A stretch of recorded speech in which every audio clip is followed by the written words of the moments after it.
मुझे अभी अभी ये क्रिएटर की पावर मिली थी, पर अगले ही दिन मुझे पता चला कि मुझे लेट स्टेज स्टमक कैंसर है। जिंदा रहने के लिए मैंने अपनी फैमिली ऑर्चार्ड को एक सैंडबॉक्स वर्ल्ड में बदल दिया। मैंने एवोल्यूशन और लाइफ प्रोसेसेस को फास्ट फॉरवर्ड करने की कोशिश की। बस ये उम्मीद थी कि एक ऐसी सिविलाइजेशन बन जाए जो कैंसर का इलाज ढूंढ सके। उस स्क्वायर सैंडबॉक्स में छोटे छोटे लोग एक्सप्लोर करते रहते थे। एक दिन वो लोग ये देखकर डर गए कि उनकी दुनिया ऊपर से गोल और नीचे से स्क्वायर है। वहाँ पहाड़ जितने बड़े टावरिंग बिल्डिंग्स भी थे। जब भी उनकी सिविलाइजेशन मेरी मर्जी के हिसाब से नहीं चलती थी, मैं सब कुछ मिटाकर शुरुआत से स्टार्ट करता था और मैं हर सिविलाइजेशन के हीरो को मुझसे एक सवाल पूछने का मौका देता था। जब भी उन्होंने पूछा कि मुझे इस दुनिया को बनाने में कितना वक्त लगा, मैं उन दिनों के बारे में सोचता जब मैंने सैंडबॉक्स को खोदा और बनाया था। असल में मुझे पूरे 7 दिन लगे थे। तो ऐसी लेजेंड बन गई कि क्रिएटर ने सब कुछ सिर्फ 7 दिन में बनाया और जल्द ही ये कहानी उस जमीन पर फैल गई। मेरी इस सैंडबॉक्स में सिविलाइजेशन बार बार बनी और मिटी, पर कौन सोच सकता था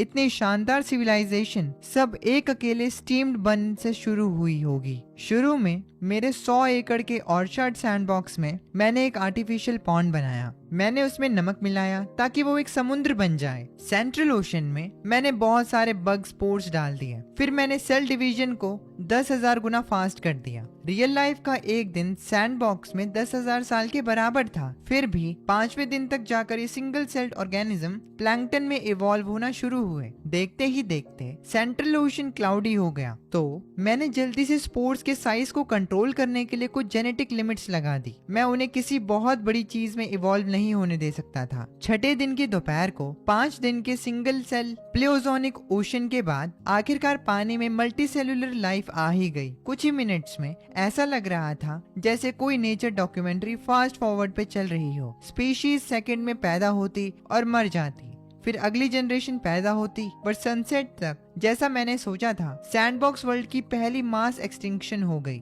12 घंटे की रात का मतलब इस दुनिया में 5000 साल बिना सनलाइट के थे। ज्यादातर एक्वेटिक प्लांट सूख गए और डूब गए। अंधेरे आसमान के नीचे कुछ नहीं बचा। मेरा सैंडबॉक्स बहुत छोटा था और बायोडाइवर्सिटी बहुत कम थी, इसीलिए नई स्पीसीज इतनी जल्दी अडेप्ट नहीं कर पाई। पर मेरे ओशन में super adaptive recombinant single cell life थी। मूनलाइट आने के आधे घंटे बाद डेड प्लांट से ढकी सरफेस पर एक हल्की ब्लू ग्लो दिखी। ये पत्तों की शेप की चिट्ठियों जितने बड़े ब्लू प्लांट्स थे। हैरानी की बात ये थी कि बिना सनलाइट के इन प्लांट्स ने अपना फोटोसिंथेसिस चांद की रोशनी की तरफ मोड़ लिया। मैं दंग रह गया। मैंने इस प्लांट का नाम ब्लू सिल्वर ग्रास रखा। पहली मास एक्सटिंक्शन सरवाइव करने के बाद ये प्लांट सेकंड्स में तेजी से इवॉल्व होने लगे। ब्लू सिल्वर ग्रास ने अंधेरे को बहुत तेजी से अडेप्ट कर लिया और लोटस के पत्तों की तरह पानी पर फैल गया। मेरे बैकयार्ड से मूनलाइट को एब्जॉर्ब करते हुए एक और घंटा बीता और ये हजारों जनरेशन से गुजर चुका था। अलग अलग ब्रांचेस फॉर्म करने लगा। 2 सब स्पीशीज भी इवॉल्व हो गई। एक ग्रुप ब्लू सिल्वर ग्रास का मूनलाइट एब्जॉर्ब करता रहा और इसमें और एफिशिएंट हो गया, जबकि दूसरा कार्निवोरस बन गया जो एक हल्की ग्लो से पास तैरते हुए दूसरे ब्लू सिल्वर ग्रास को अट्रैक्ट करके खा जाता था। ये देखकर मैं लाइफ की इस टफनेस पर हैरान हुए बिना नहीं रह सका। इस अकेले एक्वेटिक प्लांट ने लंबी रात के नीचे ओशन में अपना खुद का इकोसिस्टम बना लिया था। अचानक मुझे एक आइडिया आया। मैंने फैसला किया कि मैं इस सब को लिख लूं। तो मैंने जल्दी से एक ब्लैक नोटबुक ली, जेनेसिस का पहला पेज खोला और लिखा एंडलेस डार्कनेस। जमीन और आसमान में अचानक बदलाव, सनसेट और मूनराइज। दुनिया 5000 के गहरे अंधेरे में डूब गई। 99% मरीन लाइफ खत्म हो गई। इस डार्क ओशन में सिर्फ ब्लू ग्रीन ग्रास बची और ब्लू सिल्वर ग्रास एक नए एरा का रूलर बन गई। अपनी अब लाइफ से भरे पॉन्ड को देखते हुए मैंने चुपचाप उम्मीद की कि अगला सी एनिमल्स आएंगे। मेरे बग सेल्स ओशन में क्या इवॉल्व होंगे। मैं सारी रात जाग कर सुबह का वेट करता रहा, पर जब आखिरकार 7वां दिन आया तो रात में फलने फूलने वाले सारे ब्लू सिल्वर ग्रास तेजी से मुरझा गए। उन्हें हल्की मूनलाइट की आदत थी और अब वो ऐसे डूब गई जैसे जल गए हो। एक ही पल में ब्लू सिल्वर ग्रास को मास एक्सटिंक्शन झेलना पड़ा। दोपहर तक डेड प्लांट्स के बीच एक और ब्लू टिंट धीरे धीरे जिंदा हो गया। ये एक 5 पॉइंटेड स्टार की शेप का ब्लू सिल्वर ग्रास था। ये म्यूटेट हो चुका था। ये इस एक्सटेंशन से बच निकलने में कामयाब रहा ताकि स्ट्रॉन्ग सनलाइट को अडेप्ट कर सके। ये जनरेशंस तक इवॉल्व होने लगा और कुछ ही मिनट्स बाद ये ब्लू सिल्वर ग्रास मर गया। अनगिनत नई जनरेशन को जन्म दिया और धीरे धीरे ब्लू से ब्लैक और ब्लू स्टार शेप्ड ग्रास के समुद्र में बदल गया। मैं बहुत इम्प्रेस हुआ। मैंने इसका नाम पर्पल सन ग्रास रखा। अपनी ब्लैक नोटबुक के दूसरे पेज को पलटते हुए मैंने आगे लिखा, द लाइट सेज एरा। अचानक बदलाव, मून सेट, सन रोज, 5000 साल की कड़कती धूप। डार्क सेज एरा के रूलर्स ब्लू सिल्वर ग्रास ज्यादातर एक्सटेंट हो गए, जबकि वीकर पर्पल सन ग्रास तेजी से ऊपर आए। इस एज के नए रूलर्स बन गए। 7वें दिन रात हुई और पर्पल सन ग्रास ओशन में आराम से थ्राइव कर रही थी। 5000 साल के डे एंड नाइट साइकिल को झेल सकती थी। इसी बीच सारे वाटर प्लांट्स की फोटोसिंथेसिस ने ओशन के ऑक्सीजन लेवल को बहुत बढ़ा दिया। तो अब सी एनिमल्स के आने के लिए कंडीशंस बिल्कुल सही थी। जल्द ही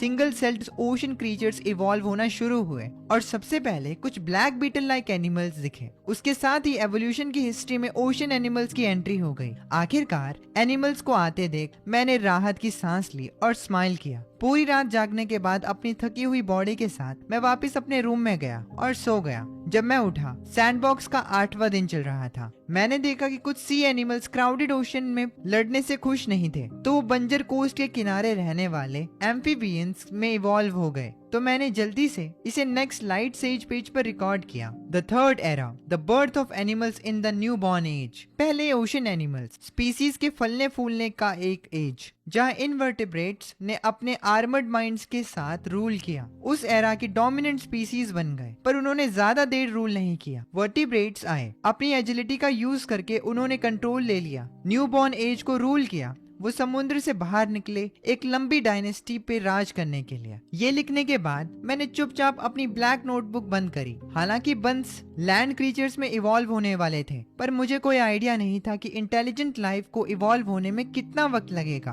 कोई नहीं कह सकता था कि और कितना टाइम लगेगा। तो मेरे दिमाग में एक नया आइडिया आया। मैंने अपना थोड़ा सा खून डालने का सोचा, पर वो बहुत रिस्की लगा। संभल कर मैंने पहले दूसरे डीएनए के साथ टेस्ट करने का फैसला किया। मैं एक कॉलेज रिसर्च प्रोजेक्ट का बहाना बनाकर जू चला गया। मैंने एक गोरिल्ला का ब्लड सैंपल खरीदा। जब मैं ऑर्चिड वापस गया तो पूरा 100 एकड़ का मिनिएचर सैंडबॉक्स पहले ही एक छोटा इकोसिस्टम बन चुका था। पहाड़ और नदियां हरियाली से भरी हुई थी। प्लेन्स में हर तरह के अजीब पेड़ थे। नदियों में जानवर तैर रहे थे। मैं इस बड़े 100 एकड़ के टेस्ट फील्ड में घुसा। मैंने आखिरकार एक बीटल शेप्ड क्रिएचर को चुना और उन्हें सिर्फ 1 स्क्वायर मीटर के एक फ्रेश टेस्ट प्लॉट में रख दिया। मैंने टाइम को एक्सेलरेट करने के लिए स्टार ब्लड इंजेक्ट किया। जो भी ब्लड रिजेक्शन सरवाइव नहीं कर पाए वो मर गए। सिर्फ 2 दिन में करोड़ों बीटल्स मर गए। बचने वालों में से मैंने एक छोटा सा बैच चुना जिसमें ब्लड फ्यूजन सबसे ज्यादा था और उनका नाम चोंग्स रखा। चोंग्स दिखने में इंसानों से बहुत मिलते जुलते थे, पर इंसानों से अलग। उनकी पीठ पर एक राउंड ब्लैक आर्मर उगता था, ब्लैक जेड चोंग्स। इसे पूरे 2 दिन लगे, जिसका मतलब 100 एकड़ सैंडबॉक्स के लिए 20,000 साल बीत चुके थे। कुछ पावरफुल स्पीसीज सामने आई। पेड़ बादलों को छूने लगे। बहुत सारी जाइंट स्पीसीज पैदा हुई। इसका मतलब सैंडबॉक्स एक टेरिफाइंग जुरासिक एरा में एंटर कर चुका था। जिन सबसे बड़े जानवरों के सर पर ब्लैक डिस्क थी, वो मेरी सेट की हुई साइज लिमिट तक पहुंच गए थे, करीब एक बिल्ली के साइज के। मैंने अपने डेवलप किए हुए चोंग ट्राइब को सैंडबॉक्स के साउथ साइड में एक हरे भरे कैनियन में छोड़ दिया। मैं देखना चाहता था कि इस एरा में चोंग्स कैसे सरवाइव करेंगे। तो मैंने टाइम फ्लो को 1 day = 100 years सेट कर दिया। अगली सुबह जल्दी मैं सीधा उन बग्स को चेक करने सैंडबॉक्स के पास भागा। मुझे हैरानी हुई कि उनके पास पहले से ही प्रिमिटिव क्लैंस थे और वो एक साथ रहते थे और एक बेसिक लैंग्वेज भी डेवलप कर ली थी। पर मुझे जिस बात की फिक्र थी वो ये थी कि वो बहुत वीक थे। आज के जानवरों के सामने उनके 20,000 साल पुराने एंशिएंट जीन्स कुछ भी नहीं थे। मैं बस खड़ा होकर देख नहीं सकता था कि जिन चोंग्स को मैंने इतनी मेहनत से बड़ा किया वो एक्सटिंक्ट हो जाएं। तो मैंने उन्हें सिविलाइजेशन का स्पार्क देने का फैसला किया। मैंने अपनी कॉलेज की छुट्टियों के दौरान ऑनलाइन एक मिनिएचर पाइन बॉन्साई ऑर्डर किया और एक ultra fine alloy great sword बनाई जो एक सुई से बस थोड़ी सी मोटी थी। दोनों ही बहुत परफेक्शन से बनाए गए थे। जब तक वो आए 1.5 दिन निकल चुका था, जिसका मतलब चोंग्स के लिए 150 साल। अब सैंडबॉक्स में चोंग ट्राइब लगभग खत्म हो चुकी थी, ऑलमोस्ट एक्सटिंक्ट। फिर भी मुझे थोड़ी खुशी महसूस हुई। इस एज में 150 साल बिना खत्म हुए निकाल लेने का मतलब था कि उनमें पोटेंशियल था। तो मैंने टाइम वापस नॉर्मल सेट कर दिया और सैंडबॉक्स में एंटर किया। चोंग ट्राइब अब बर्बाद हो चुकी थी। हर तरफ लाशें थी। भागो, हम यहाँ छुप नहीं सकते, डार्क क्लॉ आ रहा है। कुछ मेल चोंक्स ने बोला। औरतों और बच्चों को भागने को कहा, जबकि उन्होंने बड़े बीस्ट क्लब्स घुमाए और आगे कुछ डार्क बीस्ट की तरफ चार्ज किया, जिन बीस्ट को डार्क क्लॉज कहा जाता था। हमें जिंदा रहना होगा। औरतें और छोटे चोंक्स भाग गए। उनके चेहरों पर निराशा थी। वो भागने के आदी हो चुके थे, पर जो मेल्स आगे चार्ज कर रहे थे वो पहले ही डार्क क्लॉक का खाना बन चुके थे। खून हर तरफ बिखरा था। मैंने ये सीन दूर से देखा और थोड़ी सिंपैथी फील की। इस प्रिमिटिव ट्राइब में इतने सारे मर गए। जैसे ही मैंने आगे कदम बढ़ाया, भागने वालों को जमीन हिलती हुई महसूस हुई। उस एंशिएंट वाइल्ड जंगल में अनगिनत जानवर पैनिक में आ गए। जानवरों के झुंड भागने लगे। पहाड़ और नदियां फ्लैट हो गई। कुछ स्ट्रॉन्ग क्रीचर्स को तो रिएक्ट करने का टाइम भी नहीं मिला और वो ऊपर से कुचले जाकर मर गए। मैं जल्दी से भागते हुए चोंग सोल्जर्स तक पहुंचा और उनकी बॉडीज खा रहे डार्क क्लॉज के ऊपर पैर रख दिया और उन्हें आसानी से कुचल दिया। चोंग्स मुझे देखकर हैरान थे। वो पीछे मुड़े और उन्होंने देखा उस टावरिंग बींग को बादलों तक पहुंचते हुए, जैसे कोई एंशिएंट जायंट आसमान को चीर रहा हो। वो चिल्लाए और वहीं गिर पड़े। मैं उनकी भाषा समझ सकता था, पर मुझे उनके शौक की परवाह नहीं थी। आखिरकार उनके लिए मैं क्रिएटर था। अनगिनत भागते हुए चोंग्स गिर गए, पर जब सब चिल्ला रहे थे, एक छोटे चोंग ने जिद में आसमान की तरफ देखा और मुझ पर चिल्लाया, क्या तुम एक और जायंट बीस्ट हो जो हमें खाने आए हो? तुमने मेरे मॉम डैड को मार दिया। हम इतने वीक क्यों हैं? मैं उस छोटे बच्चे की हिम्मत पर हैरान था। तो मुझे एक आइडिया आया। तो मैं तुम्हें चुनता हूँ। मैंने आराम से अपना हाथ आगे बढ़ाया और उस छोटे चोंग को अपनी हथेली पर उठा लिया। उसी वक्त उसका दिमाग ब्लैंक हो गया। जायंट की हथेली एक कॉन्टिनेंट की तरह एंडलेस लग रही थी और वो मेरी हथेली की एक लकीर से बड़ा नहीं था। उसने ऊपर देखा। जायंट की आंखें कड़कती धूप की तरह चमक रही थी। सैंडबॉक्स में मैंने अपना चेहरा सारे क्रिएचर से छुपा लिया था ताकि उन्हें सिर्फ मेरा एक धुंधला चमकता हुआ चेहरा दिखे। मैंने उस छोटे चोंग को एक हाथ में पकड़ा। मेरी आंखें शांत थी। गिलगमिश, क्या तुम इस सब को बदलना चाहते हो? वो छोटा चोंग अचानक कांपा और मेरी हथेली पर चिल्लाया, क्या हम इस दुनिया में सच में बात कर सकते हैं? सच में एक बोलने वाला जायंट है। तुमने मुझे गिलगमिश क्यों बुलाया? उसे अपने हाथ में पकड़े हुए मैं उसे अपनी आंखों के पास लाया और शांति से जवाब दिया, नाम विजडम की पहचान होती है। मेरी हथेली पर खड़ा गिलगमिश अचानक एक्साइटेड हो गया। हम कम्युनिकेट कर सकते हैं। हम दोनों के पास इंटेलिजेंस है। तुम हमें बचाते क्यों नहीं? तुम इतने स्ट्रांग हो, इतने ग्रेट हो। ट्राइब को नहीं पता था कि मैं असल में क्या हूँ। उन्हें लगा मैं एक स्मार्ट बीस्ट हूँ और मेरा उन्हें एक्सप्लेन करने का कोई इरादा नहीं था। गिलगमिश को हथेली पर पकड़े हुए मैं पहाड़ों और नदियों के ऊपर से चला। चलते हुए पेड़ों और जानवरों को कुचलता गया। मैंने उस छोटे चोंग को अपनी हथेली से नीचे देखने को कहा। मेरी आवाज बूम करती हुई आसमान में गूंजी, देखो, इस दुनिया का हर एक क्रीचर बराबर है। तुम भी किसी दूसरे प्लांट या एनिमल की तरह हो। मैं सिर्फ तुम्हें क्यों बचाऊं? क्या सिर्फ इसीलिए क्योंकि तुम्हारे पास इंटेलिजेंस है? गिलगमिश के पास कोई शब्द नहीं थे। फिर वो डिस्पेयर में चिल्लाने लगा, तो फिर हमसे बात करने का क्या फायदा? कोई तुम्हें नहीं बचाएगा। किसी से उम्मीद मत रखो कि वो आकर बचाएगा। सिर्फ तुम अपने आप को बचा सकते हो। पर मैं तुम्हें सिविलाइजेशन के टूल दे सकता हूँ ताकि तुम खुद को बचाओ। गिलगमिश मेरी हथेली पर खड़ा था, डर और नर्वसनेस से नीचे देख रहा था। बादलों से देखने का ये उसका पहला एक्सपीरियंस था। इस जाइगेंटिक जमीन और पहाड़ों को देखना, नदियां और घाटियां उसकी आंखों के नीचे घूम रही थी। अनगिनत जानवर जायंट के पैरों के नीचे भागते और गुर्राते थे। एक ऐसा मंजर जो सच में एपिक और ओवरवेलमिंग था। ऊपर से क्या शानदार और फैंटास्टिकल व्यू है। ऐसी टेरिफाइंग पर एडमायरेबल पावर होना। वो कांपते हुए बोलने लगा, सिविलाइजेशन क्या है? मैंने कभी नहीं सोचा था कि इस नई रेस को सिविलाइजेशन कैसे एक्सप्लेन करूं। तो मैंने थोड़ी देर सोचा और अपना जवाब दिया, सिविलाइजेशन एक स्पार्क है। इसकी नॉलेज और ऑर्डर और खुद को बचाने के लिए विजडम से आने वाली ताकत, स्ट्रेंथ, ग्रेट पावर। इस चीज को सुनकर गिलगमिश जैसे ख्यालों में खो गया। मैंने उसे अपने कंधे पर बिठाया और कैनियन वापस चल दिया। फिर मैंने अपने बैकपैक से वो टाइनी सिल्वर पाइन जो ऑनलाइन खरीदा था उसे निकाला और मिट्टी में लगा दिया। ये सिर्फ एक 60 सेंटीमीटर का सिल्वर पाइन था, पर इस मिनिएचर जमीन के लिए ये एक एंडलेस डिवाइन ट्री था जो बादलों को छू रहा था। ऊपर से देखने पर धुंध घूम रही थी और जाइगेंटिक घुमावदार कैनोपी दूर तक फैली थी। अगर तुम्हें सिविलाइजेशन की पावर चाहिए तो मुझे अपनी करेज दिखाओ। इस डिवाइन ट्री पर चढ़ो। ये मेरी तरफ से तुम्हारे लिए एक ट्रायल है, विजडम और ब्रेवरी का ट्रायल। बोलते हुए मैंने एक कस्टम जाइंट मेटल स्वॉर्ड और कैरोसिन में भीगी हुई एक माचिस पेड़ के बेस पर टांग दी। फिर सोचकर मैंने टॉप पर टर्माइट जीन्स वाला एक कैप्सूल रख दिया। ये पहले के एक्सपेरिमेंट से आया था, चोंग युआन रेस बनाने का एक बायो प्रोडक्ट। मेरी बूम करती आवाज आसमान में फिर गूंजी। ये सिविलाइजेशन के 3 खजाने हैं। पहला, द स्वॉर्ड ऑफ जजमेंट। ये सिविलाइजेशन को प्रोटेक्ट करने का वेपन है, जमीन पर फैली वाइल्ड ब्रीड्स के खिलाफ। जो स्पीसीज पावर के लिए टूल्स यूज करती हैं, उन्हें इंटेलिजेंट बीइंग्स कहा जाता है। दूसरा, टॉर्च। अपनी भटकती लपटों के साथ ये आग को मास्टर करने का ब्रिज है। आग को मास्टर करना ही सिविलाइजेशन की शुरुआत है। तीसरा, द ब्लड ऑफ पावर। सिर्फ सबसे बहादुर वॉरियर्स ही इसे झेल सकते हैं। ब्लड ऑफ पावर के बैप्टिज्म से बचो और तुम्हें ऐसी ताकत मिलेगी जिसका कोई मुकाबला नहीं। फेल हुए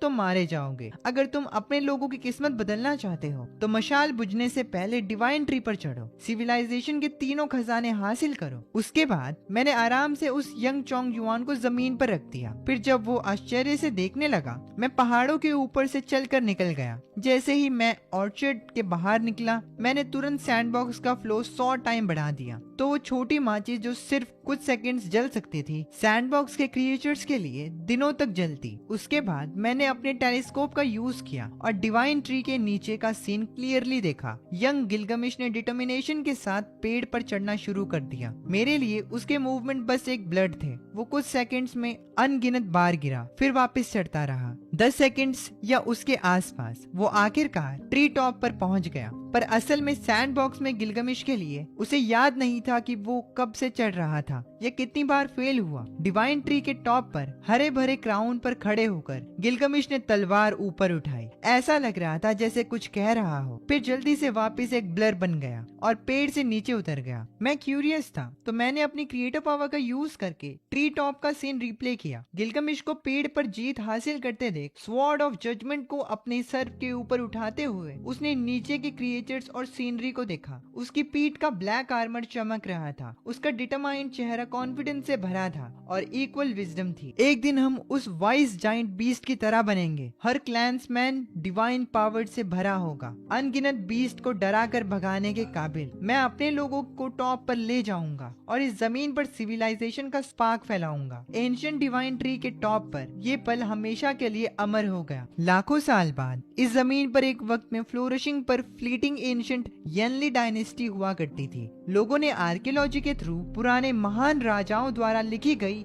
यनली हिस्ट्री की एपिक डिस्कवर की। ये सबसे पुराना रिकॉर्ड यनली जेनेसिस क्रॉनिकल बताती है। वो वाइस बेहमत 10,000 फुट लंबा था। उसका चेहरा डिवाइन था, पहाड़ों और जमीन को कुचलता हुआ। उसने विजडम की डिवाइन ट्री का ट्रायल दिया, सिविलाइजेशन के 3 खजाने लाया और यंग हीरो किंग गिलगमिश से मिला। जब मैं अगली सुबह उठा तो ऑर्चर्ड सैंडबॉक्स वर्ल्ड में 100 साल बीत चुके थे। चोंग युआन के लिए, जिनकी एवरेज लाइफ 40 या 50 साल की होती थी, 2 जनरेशंस जा चुकी थी, 2 जनरेशंस हो चुकी थी। मैं 2 जनरेशंस के बाद देखने के लिए एक्साइटेड था। क्या तब का वो यंग चोंग युआन, क्या गिलगमिश बूढ़ा होकर मर चुका था? जवाब था नहीं। क्या गिलगमिश बुढ़ापे से मर गया था? नहीं। उसने मुझे बहुत हैरान किया। मेरे जाने के बाद के 10 सालों में गिलगमिश ने भागते हुए अपने लोगों को लीड किया। दुनिया की ऐसी लाजवाब चीजों से वो दंग थे। आग खाना पका सकती थी, रात में मॉन्स्टर्स को दूर रख सकती थी और ठंडी रातों में गर्मी दे सकती थी। कोई शक नहीं कि वाइस जाइंट बीस्ट ने कहा था, आग सिविलाइजेशन की शुरुआत का मार्क है। वो स्वॉर्ड ऑफ जजमेंट इस आदि मानव जमीन का सबसे इनविंसिबल वेपन था। उस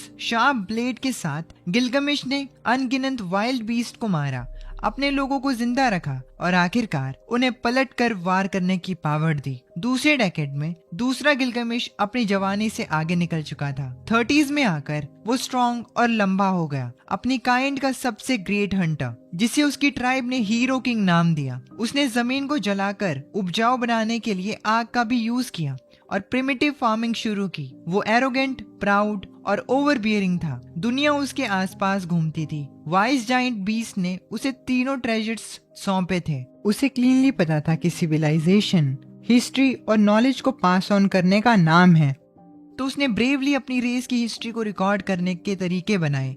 यूनिफॉर्म स्क्रिप्ट इन्वेंट की, नई भाषा बनाई। उसे लगता था कि वो सिविलाइज्ड वर्ल्ड बनाने वाला पहला वाइज बीइंग है, तो उसने सिविलाइजेशन क्रिएट करने की अपनी हिस्ट्री रिकॉर्ड की, सब कुछ लिखा और खुद की तारीफ की और बेशर्मी से इसका नाम जेनेसिस रख दिया। उसका रूल टायरेनिकल, डिस्पोटिक और एब्सोल्यूट था, फिर भी वो डीपली कैरिज्मेटिक था। ट्राइब में उसकी 131 बीवियां थी जिन्होंने उसके बच्चों को जन्म दिया। उसके ज्यादातर बच्चे स्ट्रॉन्ग और काबिल थे। उसकी साइज और विजडम उन्हें मिली थी। पर चोंग युआन एवरेज 3 या 4 बच्चे पैदा करते या 30 से 40 साल जीते थे। इस पॉइंट पर गिलगमिश पहले ही अपने 30s में था। तब की बात अलग थी जब वो ब्लेड ऑफ जजमेंट चलाता था, एक बोल्ड और फियरलेस हीरो किंग। अब वो अपनी आखिरी सालों में पहुंच चुका था। लकड़ी के बने एक ट्री हाउस के अंदर फायरप्लेस में आग धड़क रही थी। गिलगमिश डार्क क्लॉ से बुनी एक बड़ी चेयर पर शांति से बैठा था, आग को घूरते हुए खुद से बड़बड़ा रहा था। ये सिविलाइजेशन की आग मुझे ग्रेट बीस्ट ऑफ विजडम ने दी थी। ये इतनी खूबसूरत और भड़कती हुई है जैसे उछलते हुए लाल पेटल्स। गिलगमिश का विशाल टावरिंग फिगर अब बूढ़ा हो चुका था। उसने अपना सर घुमाया, दीवार पर टंगे बहुत सारे इनर्मस बीस्ट स्कल्स को देखते हुए। ये इन जमीनों के ग्रेट बीस्ट की हड्डियां थी। उसने सच में एक ग्लोरियस लाइफ जी थी, रेडिएंट और एक्स्ट्राऑर्डिनरी। अपनी जवानी के सपने पूरे किए थे। वो इस बात से भी कॉन्टेंट था कि अगला चीफ चुना जा चुका था, उसका बेटा अर्टोरिया, बिल्कुल उसी की तरह काबिल, पूरी ट्राइब को ग्लोरी की तरफ लीड करने के काबिल। गिलगमिश क्लियरली फील कर सकता था उसकी लाइफ अपने एंड के करीब थी। मौत सभी लिविंग थिंग्स के लिए तय है। उसने लगभग अपनी किस्मत एक्सेप्ट कर ली थी। फिर उसने चुपचाप सालों पुराना थ्रेड ऑफ पावर निकाला। अंदर फाइनली कोई फिक्र करने की बात नहीं थी। तब वाइस बीस्ट ने कहा था, सिर्फ सबसे ब्रेव वॉरियर ही इस तीसरे खजाने को ले सकता है। क्या मैं सच में दुनिया का सबसे ब्रेव वॉरियर हूँ? चलो पता लगाते हैं। एक हीरो अपने आखिरी सालों में, उसकी धुंधली आंखें थोड़ी खुली और बेहोशी में उसकी ग्लोरी डेज की यादें फ्लैश हुई। अचानक उसकी आंखें तेजी से खुली। उस ट्रांस में उसे a life time of glory याद आई। अचानक वो रोने लगा। उसने चुपचाप खुद को छेद दिया और अपने आर्म के घाव में ब्लड ऑफ पावर डाल दिया। अनबेरेबल पेन उसकी बॉडी में दौड़ रहा था। गिलगमिश जमीन पर गिर गया, तड़पने लगा। ये एजिंग हीरो अनगिनत बैटल सरवाइव कर चुका था, पर ऐसे दर्द में सांस लेने के लिए कभी स्ट्रगल नहीं किया था। पर आखिरकार वो मौत से बच गया। किंग धीरे धीरे खड़ा हुआ। उसके लंबे बाल अब ओरिजिनल कलर के नहीं रहे थे और पूरे सिल्वर वाइट हो चुके थे। उसका चेहरा गॉड जैसा परफेक्ट और यंग लग रहा था। ये क्या पावर है? ट्री हाउस के अंदर एक टावरिंग सिल्वर बालों वाला यंग आदमी खुद से बड़बड़ाया, ब्लड की 2 ट्यूब्स के साथ। क्या गजब की ताकत है। अब गिलगमिश क्लियरली फील कर सकता था कि उसके अंदर एक एंडलेस पावर बह रही है। उसी वक्त ट्राइब में वापस गिलगमिश का बेटा अर्टोरिया एक ऊंची जगह पर खड़ा था, स्वॉर्ड ऑफ ट्वाइलाइट अपने सर के ऊपर उठाए हुए, एज अ चीफ अपना सक्सेशन अनाउंस कर रहा था। अर्टोरिया वाइस और स्ट्रॉन्ग था। अपने रूथलेस और एरोगेंट बाप के कंपैरिजन में एबिलिटी और वर्च्यू से गिफ्टेड था। वो एक क्वालिफाइड काइंड चीफ की तरह था।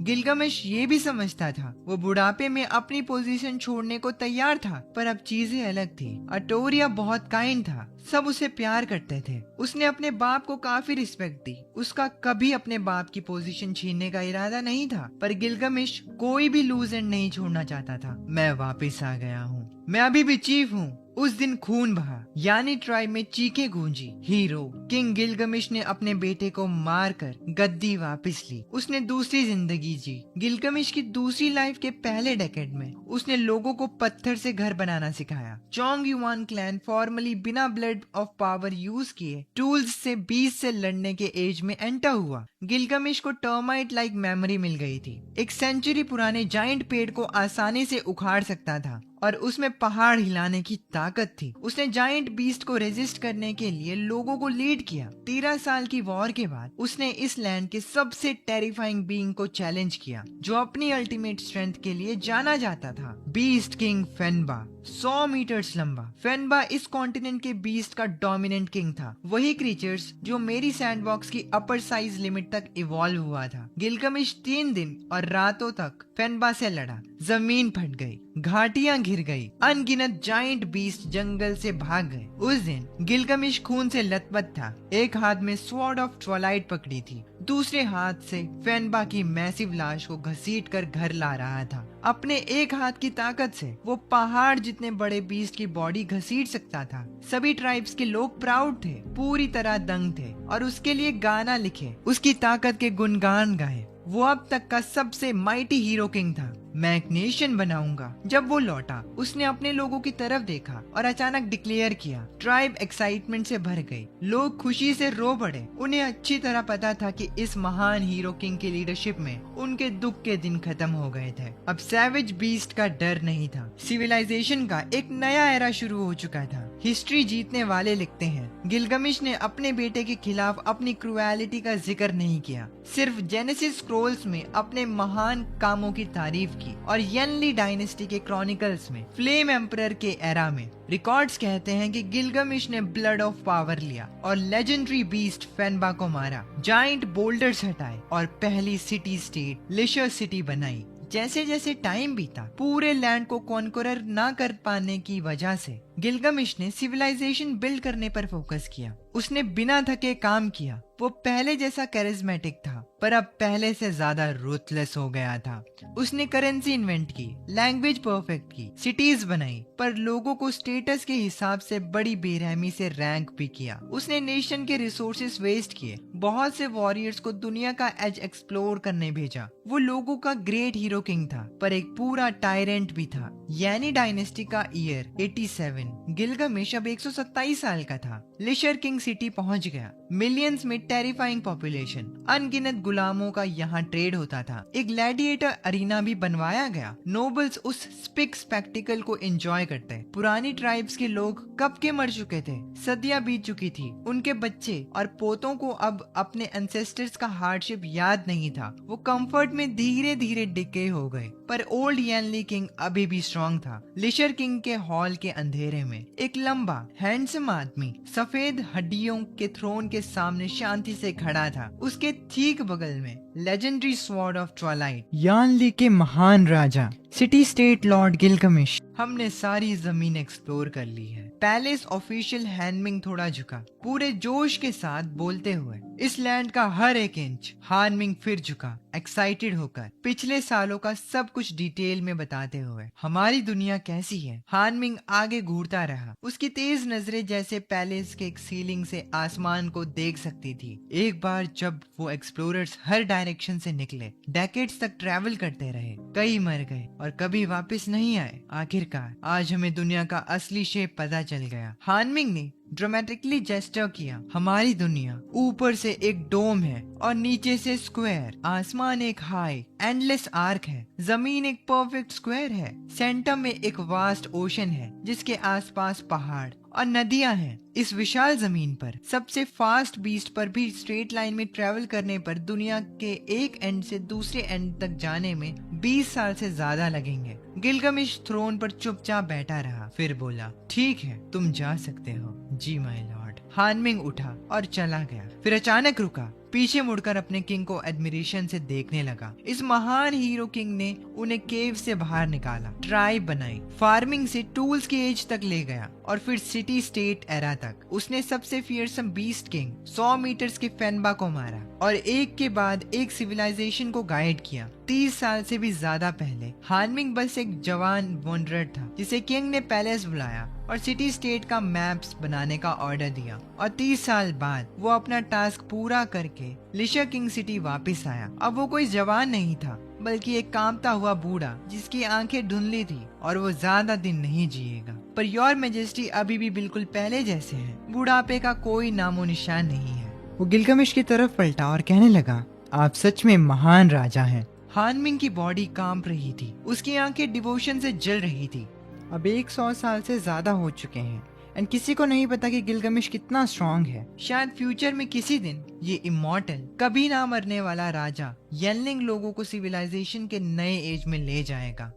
हमारी दुनिया, गोल आसमान, चौकोरी जमीन। जब पैलेस आखिरकार खाली हो गया, गिलगमिश को वो बातें याद आई। उसने एक गहरी सांस ली। उसने अपने बगल में रखी ह्यूज स्वॉर्ड को हल्के से छुआ, उस साथी की तरह जो हमेशा से उसके साथ रहा था। मैंने टॉर्च की पावर को मास्टर कर लिया है और मैं ब्लड ऑफ पावर को पूरी तरह समझता हूँ, पर स्वॉर्ड ऑफ सेपरेशन दुनिया छान मारी पर ये कभी नहीं मिली। ये आखिर बनी कैसे थी? गिलगमिश सच में हैरान लग रहा था। वो स्वॉर्ड ब्लेड छोटा है, ये कैसा मटेरियल है? ये किस जाइंट बीस्ट की हड्डियां हैं? या शायद किसी और एज का कोई खोया हुआ क्राफ्ट। अफसोस, ये दुनिया अभी भी रियल दुनिया नहीं है। मैंने सैंडबॉक्स में कभी कोई ओर्स नहीं छुपाए थे, तो सिविलाइजेशन यहाँ हमेशा के लिए स्टोन एज में ही फंसी हुई है। दुनिया को लेकर उनकी समझ में उन्हें कभी मेटल का शब्द नहीं पता चलेगा। इस दुनिया के लिए ये चमकती, कभी ना टूटने वाली चीज मिस्टीरियस और वन ऑफ अ काइंड थी। उन्होंने दुनिया के एंड तक सर्च किया, पर उस वाइज ग्रेट बीस्ट को फिर कभी नहीं ढूंढ पाए जो सालों पहले आया था। इतना पावरफुल और यूनिक उन्होंने दुनिया के किनारों तक ढूंढ लिया, फिर भी उस वाइज एंशिएंट बीस्ट का कभी पता नहीं लगा। वो वाइज बीस्ट आखिर रहता कहाँ था? बीस्ट सिविलाइजेशन हमारी इमेजिनेशन से परे है। ये स्वॉर्ड ऑफ सेपरेशन जो मुझे गिफ्ट की गई थी सच में एक खजाना है, पर इस तलवार ने जिसने पूरी सिविलाइजेशन बनाई वो एक वार्निंग भी लगती है। ये पावर जिसे सिविलाइजेशन कहते हैं, मैं इसका बस एक हिस्सा समझता हूँ, बाकी सब अननोन है, जैसे इस स्वॉर्ड के बनने का सीक्रेट। ये मुझे डर का एहसास दिलाती है। स्वॉर्ड ऑफ सेपरेशन मेरे ऊपर एक ब्लेड की तरह लटकती है। ये मेरे सर के ठीक ऊपर लटक रही है, किसी भी सेकंड गिर सकती है और मेरी जान ले सकती है। सिविलाइजेशन की ये पावर वाकई में आपको सपना दिखाती है। गिलगामेश अपने थ्रोन पर ऐसे बैठा था जैसे सदियों से सो रहा कोई शेर। उसकी आंखें दूर कहीं देख रही थी। अचानक उसे एक 100 साल से भी पहले का वक्त याद आया। वहाँ वो विशाल टावरिंग फिगर था, पहाड़ों जितना लंबा, एक सुपर जाइंट, शाइनिंग ऑरा से ढका हुआ, बॉर्न सेक्रेट, अपने बड़े हाथों से उसे पकड़े हुए। जब वो छूता था, सारी जमीन के ऊपर से देखते हुए और उसे सिविलाइजेशन के 3 खजाने सिखाते हुए, वो उसे कभी नहीं भूलेगा। ये उसके दिमाग में क्रिस्टल क्लियर है, जैसे कल की ही बात हो। पर अफसोस, मेरी जिंदगी फिर खत्म हो रही है। पावर ऑफ स्टडी करना अब मेरे लिए बेकार है। मैं तीसरी लाइफ जीना चाहता हूँ। ग्रेट वाइज बीस्ट, मैं तुम्हें दोबारा देखना चाहता हूँ। पर अफसोस, उस वक्त मैं अपने नेबर की छोटी बहन के साथ गप्पे मार रहा था और खाना खा रहा था। मैंने गिलगामेश की प्रेयर नहीं सुनी। अगर मैं सुन भी लेता तो उसको जवाब नहीं देता। जो भी जिंदगियाँ ओल्ड एज की वजह से खत्म होती हैं, उनका वक्त तय होता है, कोई हमेशा के लिए नहीं जीता। गिलगामेश पहले ही असली लाइफ जी चुका था, जिसकी मुझे भी जलन होती है। जिंदगी भर की ग्लोरी, हर किसी ने उसे रिस्पेक्ट की नजर से देखा।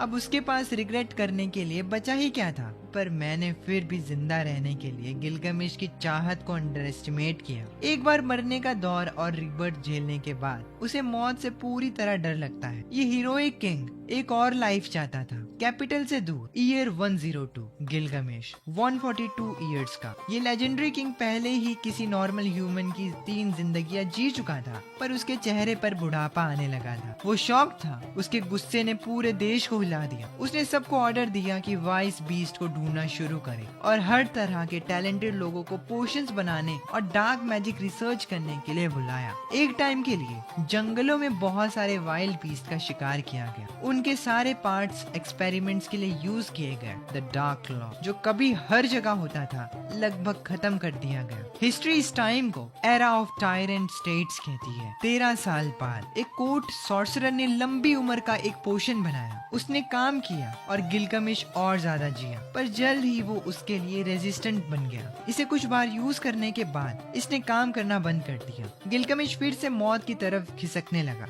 मौत सभी क्रिएचर्स के लिए आती है, यहाँ तक कि सबसे बड़े हीरोज भी इस एंड से नहीं बच सकते। ईयर 145, 30 साल से ज्यादा का वक्त बीत गया। गिलगामेश ने महसूस किया कि उसकी लाइफ तेजी से खत्म हो रही है। बूढ़ा पर स्ट्रॉन्ग किंग अपने थ्रोन पर शांति से बैठा था। उसने अपनी आंखें बंद की और खुद से बड़बड़ाया, मेरी जिंदगी लगभग खत्म हो चुकी है, मैं अभी नहीं मरना चाहता। 3 दिन की खामोशी के बाद उसने आखिरकार अपनी बूढ़ी आंखें खोली और दुनिया से रिटायर होने का फैसला किया। उसने अगले किंग को चुनना शुरू किया। उस न्यूज ने पूरे एम्पायर को हिला दिया। महान राजा मर रहा है। इमॉर्टल हीरो गिलगामेश अपने अंत तक पहुंच रहा है। पर किसी ने पहले रिएक्ट नहीं किया। पिछली बार जब गिलगामेश बूढ़ा हुआ था, उसने पावर अपने भरोसेमंद बेटे अटोरिया को सौंप दी थी। उसे अगला लीडर बना दिया था, पर अपनी दूसरी लाइफ जीने के बाद गिलगामेश ने खुद उसे मार डाला था। हर कोई अगला अटोरिया बनने से डरता था, पर गिलगामेश वाकई में सबसे स्मार्ट किंग था। उसने सीधा ऑर्डर दिया कि अगले हीयर को ब्लड ऑफ पावर मिलेगा। वो मेरी तरह ही स्ट्रांग होगा और उसे मुझसे डरने की जरूरत नहीं होगी। प्लस उसे आर्मी लीड करने और दूसरा सिटी बनाने का राइट मिलेगा। पावर का टूल रिसीव करेगा और उसे पूरा करने की परमिशन होगी। जैसे ही ये न्यूज आई, पूरा देश शॉक था। Merchants, slaves, commoners, nobles, craftsman सब पैलेस की तरफ भागे। पर आखिर में ट्रायल्स के बाद भी ज्यादातर ब्लड ऑफ पावर को रिजेक्ट करने की वजह से मर गए। सिर्फ फॉरेस्ट वॉरियर लिकोडू और नोमैड कमांडर रैंडल ही एक्चुअली ब्लड लेने के बाद सरवाइव कर पाए। वो जिंदा रहे और दोनों ने एक सिटी स्टेट बनाई। अब ब्लड ऑफ पावर्स वाले 2 ईयर्स होने की वजह से वो एक साथ रूल करने वाले थे। मरते हुए गिलगमिश की जगह लेने वाले थे। वो अगली यैनले सिविलाइजेशन को लीड करेंगे।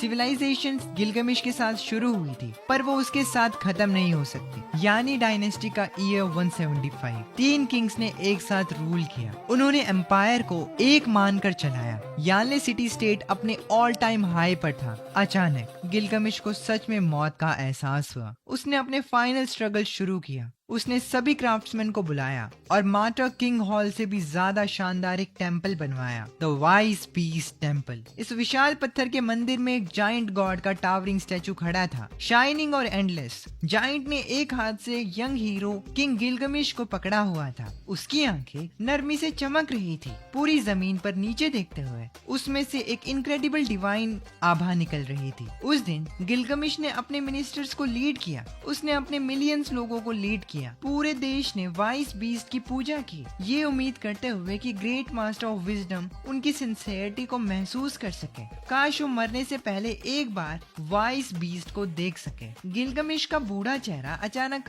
आंसुओं से भर गया। लगभग 100 साल बाद अब गिलगमिश मौत के करीब है। उसने अपने सारे मिनिस्टर्स को टेंपल में पूजा करने के लिए इकट्ठा किया, एक दूसरी मीटिंग की भीख मांगते हुए। द ग्रेट वाइस बीस्ट, मैं सच में तुम्हें फिर से देखना चाहता हूँ। इस हीरो किंग की सच्ची दुआ बस तुम्हें एक और बार देखने की है, जिसने उसे सिविलाइजेशन के वो 3 लेजेंडरी ट्रेजर्स दिए थे। Mysterious wise beast. ये सब इतना ग्रैंड और ओवरवेलमिंग था। मैं नेबर की लड़की के साथ वॉक पर था, तब अचानक मुझे क्रिएटर से एक मैसेज मिला। मैं थोड़ा इमोशनल हो गया, पर फिर भी अपने इस पुराने दोस्त से एक बार फिर मिलने का फैसला किया और चोंग युआन क्लैन को रोकने का वक्त आ गया है। मुझे ऐसी उम्मीद नहीं थी। सैंडबॉक्स का टाइम फास्ट करने के बाद कुछ ही दिनों में उन्होंने अनगिनत इकोसिस्टम्स डिस्ट्रॉय कर दिए थे। इतनी सारी स्पीसीज एक्सटिंक्ट हो गई। ये सब सिर्फ गिलगमिश के इमॉर्टैलिटी के सपने के लिए हुआ। मैंने सैंडबॉक्स का टाइम वापस नॉर्मल किया और बोल्डनेस के साथ उस दुनिया में कदम रखा। सैंडबॉक्स के क्रिएटर्स के लिए जमीन थोड़ा हिलने लगी। पहाड़ और नदियाँ, यहाँ तक कि समुद्र भी हिले हुए से लगे। पेड़ कुचले गए, घाटियों में बड़े बड़े फुटप्रिंट्स दिखे और जंगल में अनगिनत जानवर अपनी जान बचाकर भागे। धीरे धीरे पूरी मार्टर सिटी भी हिलने लगी। क्या शहर गिरने वाला है? उस वक्त गिलगमिश उस पत्थर की मूर्ति की पूजा करने में अपने लोगों को लीड कर रहा था। अचानक उसे कुछ महसूस हुआ। इस हीरोइक ओल्ड किंग के थके हुए चेहरे पर पहली बार बच्चों जैसी खुशी आई। 200 साल बाद वो ग्रेट वाइस लॉर्ड जिसे मैंने बचपन में देखा था, वो वाइस बीस्ट जिसने मुझे सिविलाइजेशन के 3 गिफ्ट्स दिए, आखिरकार वापस आ गया। मैंने मिलियंस लोगों की उस जायंट सिटी को देखा। थोड़ा हैरान था। सच कहूँ तो मेरे लिए वो बस एक बास्केटबॉल कोर्ट जितनी बड़ी थी, पर उन छोटे चोंग युआन्स के लिए वो बहुत बड़ी और शानदार थी। मैंने सजे हुए श्राइन्स और टेम्पल्स पर नीचे देखा। उस बड़ी पत्थर की मूर्ति के नीचे सिल्वर बालों वाला बूढ़ा हीरो किंग अपनी तलवार पकड़े मेरी तरफ घूर रहा था और उसकी आंखों से कॉन्टिन्यूसली आंसू बह रहे थे। मैंने आंसू भरे चेहरे वाले इस बूढ़े आदमी को नीचे देखा और इमोशनल फील किया।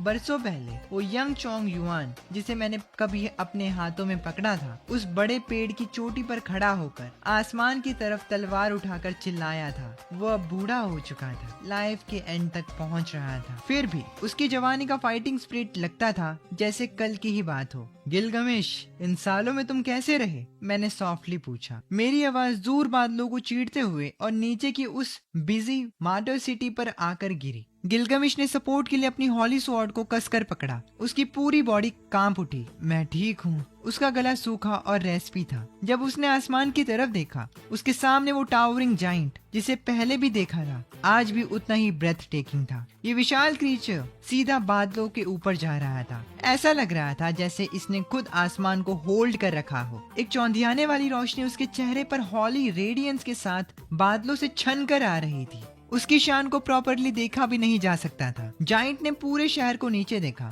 इतना ताकतवर, सीरियस और डिवाइन, इस सब को लफ्जों में नहीं बताया जा सकता। वाह, ये सच में एग्जिस्ट करता है। शहर में 10 मिलियन से ज्यादा लोग, चाहे अमीर मर्चेंट्स फैंसी कपड़ों में हो या गुलाम फटे पुराने कपड़ों में, सबने अपना काम छोड़ दिया, अपने घरों से बाहर आ गए और आसमान को छूते उस जायंट को देखने लगे। यही वो लेजेंडरी वाइज बीस्ट है जिसने हमें सिविलाइजेशन दी। ये सच में 10,000 फुट से लंबा एक जायंट है। क्या शानदार लाइफ फॉर्म है। सूरज, चांद और सितारों जैसा ग्रैंड। हर कोई दंग था। उनका दिमाग सुन पड़ गया। हैरानी, डर और आश्चर्य का मिक्स अनगिनत इमोशंस के साथ उठे। सब प्योर एडमायरेशन में बदल गए। गिलगमिश ने अपने मिनिस्टर्स के चेहरों पर यही चीज नोटिस की और हंसने से खुद को रोक नहीं पाया। उसे याद आया पहली बार जब उसने वाइस बीस्ट को देखा था। उसने बिल्कुल वही ऑ फील किया था। कुछ देर खामोशी के बाद गिलगमिश ने अपनी आंखों में चाहत लिए ऊपर देखा। वाइस बीस्ट, जो लेगेसी तुमने मुझे 100 साल से पहले दी थी, मैंने आसमान में ऊंचाई पर उसे पूरा कर दिया है।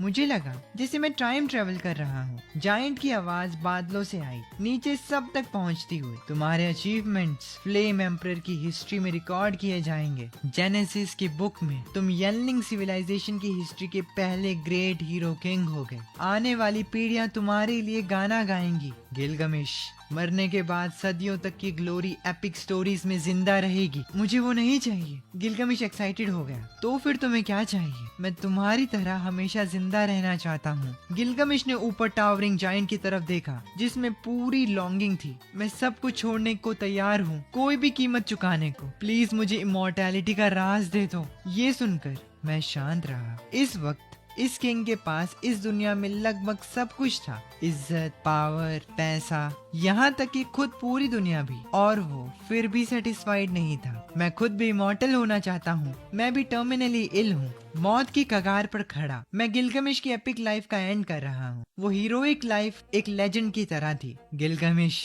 तुम बहुत लालच कर रहे हो। इमॉर्टैलिटी का खजाना मेरे पास नहीं है। मैंने इस बूढ़े होते हुए किंग को शांति से देखा। पैदा होना, बूढ़ा होना, बीमारी और मौत नेचर के लॉ हैं। मैं इन्हें नहीं बदल सकता। जिंदगी के आखिरी पलों में हर कोई बस जिंदा रहना चाहता है। स्टेटस और टाइटल्स उस टाइम मैटर नहीं करते। अनगिनत सिविलाइजेशंस की बाउंड्रीज मिट जाती हैं। चाहे किंग हो या कॉमनर, सिविलाइजेशन की सारी मेजर्स सरपास हो चुकी हैं। चाहे वो एम्परर्स हो या आंट्स, आखिर में कोई मौत और डीके से नहीं बच सकता। मैंने गिलगमिश को देर तक देखा। फिर मैंने इमोशंस के साथ उस किंगडम पर नीचे नजर डाली। नहीं, ये पॉसिबल है। गिलगमिश ने हॉर्सली जवाब दिया, आसमान में बादलों से ढके डिवाइन फेस को घूरते हुए। नहीं, तुम मुझसे झूठ बोल रहे हो। तुम कर सकते हो। तुम पूरी तरह कैपेबल हो। उसकी गेज मुझे छेड़ रही थी। एक टावरिंग माउंटेन जैसे मैजेस्टिक, उसकी बिल्ड एक बोल्डर जैसी स्ट्रॉन्ग। 200 साल से ज्यादा बीत चुके थे। ताकत का खून पीने के बाद भी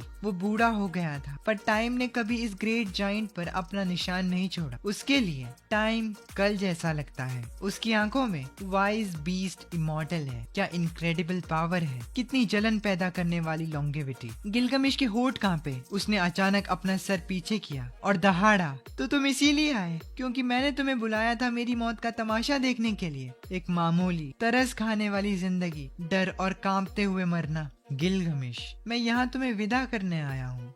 मैं तुम्हारी लाइफ नहीं बदल सकता और तुम्हें सिविलाइजेशन के आगे बढ़ने की दूसरी वार्निंग देने आया हूँ। मैंने एक सांस ली और आगे बोला, तुम्हारी सिविलाइजेशन बहुत ब्रूटल है। तुमने दूसरी लाइफ को खत्म कर दिया है, जंगलों को डिस्ट्रॉय कर दिया है, जाइंट बीस्ट को स्लॉटर कर दिया। तुमने कॉन्टिनेंट को कुचल दिया है। सच्ची सिविलाइजेशन सैवेज नहीं होती, ना ही वो बार्बरिक होती है।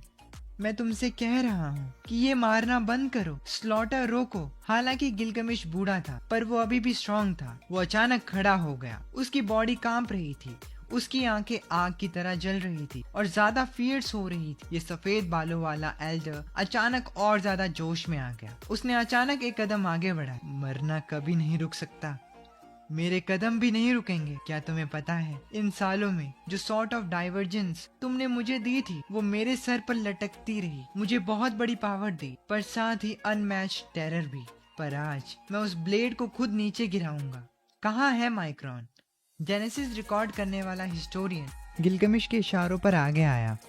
हमारी सिविलाइजेशन के इस मोमेंट को रिकॉर्ड करो, इसे लाल इंक से लिखो। कोर्ट ऑफ हिस्टोरियन दुख में रो पड़ा। उसने चुपचाप एक गूज फेदर पेन उठाया और एक ग्रे बीस्ट हाइड पार्चमेंट खोला। प्लीज योर मैजेस्टी, बोलिए। ह्यूमैनिटी की नेचर के साथ स्ट्रगल, करेज और जीत की कहानी है। मेरे जेनेसिस लिखवाने का पर्पस ये है कि फ्यूचर जनरेशन्स के लिए हिस्ट्री छोड़ी जाए। हिस्ट्री आज मेरे साहस को रिकॉर्ड करे ताकि आने वाली जनरेशन्स को पता चले कि उनके एंसेस्टर्स ने नेचर के खिलाफ लड़ना शुरू किया। गिलगमिश ने एक डीप रैस्पी सांस ली। उसकी बूढ़ी बॉडी तलवार पर झुकी हुई थी। उसने एक धीमी हंसी हंसी, फिर वो जोर से बोला, यानी डायनेस्टी का ईयर 175। सबसे बड़े बीस्ट फेनबा को मारने के बाद हीरो किंग गिलगमिश, जिसने एक सदी से ज्यादा रूल किया, फिर से ग्राउंड में उतरा अपनी नेशन की पूरी पावर का यूज करते हुए इस लॉफी वाइस बीस्ट को बाहर बुलाने के लिए, ताकि उसे अपनी तलवार से मार सके। मैं शांति से ये सब देख रहा था, कॉम्प्लेक्स और हैरान फील कर रहा था। सब अपनी आंखों से देख रहा था। मेरा दिल मिक्स्ड फीलिंग्स और शॉक से भरा था। पिछली बार बेटे का मर्डर किया था,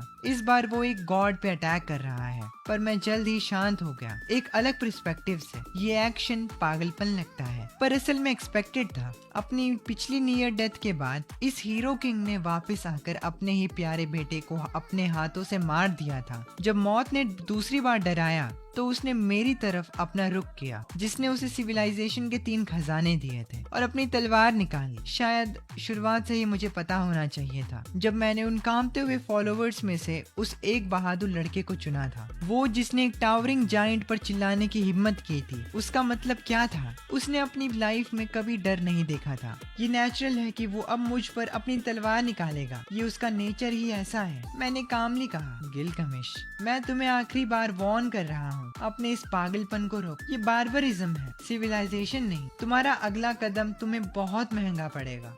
मौत से ज्यादा भारी कुछ नहीं है। गिलगमिश ने धीरे से अपनी लाल आंखें खोली, जैसे वो फिर से जवान हो गया हो, अपने यूथ के उस रेयर वाइल्ड पैशन के साथ। जैसे पहले मैंने मौत का सामना किया और फेनबा को मारा, आज मैं इस वाइज बीस्ट को मारूंगा, उसकी सिविलाइजेशन चुराऊंगा और उसकी पावर ले लूंगा। सच्ची मॉर्टैलिटी को खुद देखूंगा। मैं अपने लोगों को लीड करूंगा भगवानों से भिड़ने के लिए। गिलगमिश गुस्से में गुर्राया। ये सिविलाइजेशन का पहला क्लैश है, एक इंटेलिजेंट सिविलाइजेशन वर्सेस एक अकेला वाइज बीस्ट। भले ही तुमने कभी हमारी सिविलाइजेशन को गाइड किया हो, पर अब तुम हमारे रास्ते में खड़े हो। उसने अपनी लॉन्ग स्वॉर्ड ऊपर उठाई। तेज हवा ने उसके सिल्वर बालों को हर तरफ उड़ा दिया। पार्ट 1 को इतना ज्यादा प्यार देने के लिए तुम सभी का शुक्रिया, और पार्ट 2 यहाँ से शुरू होता है।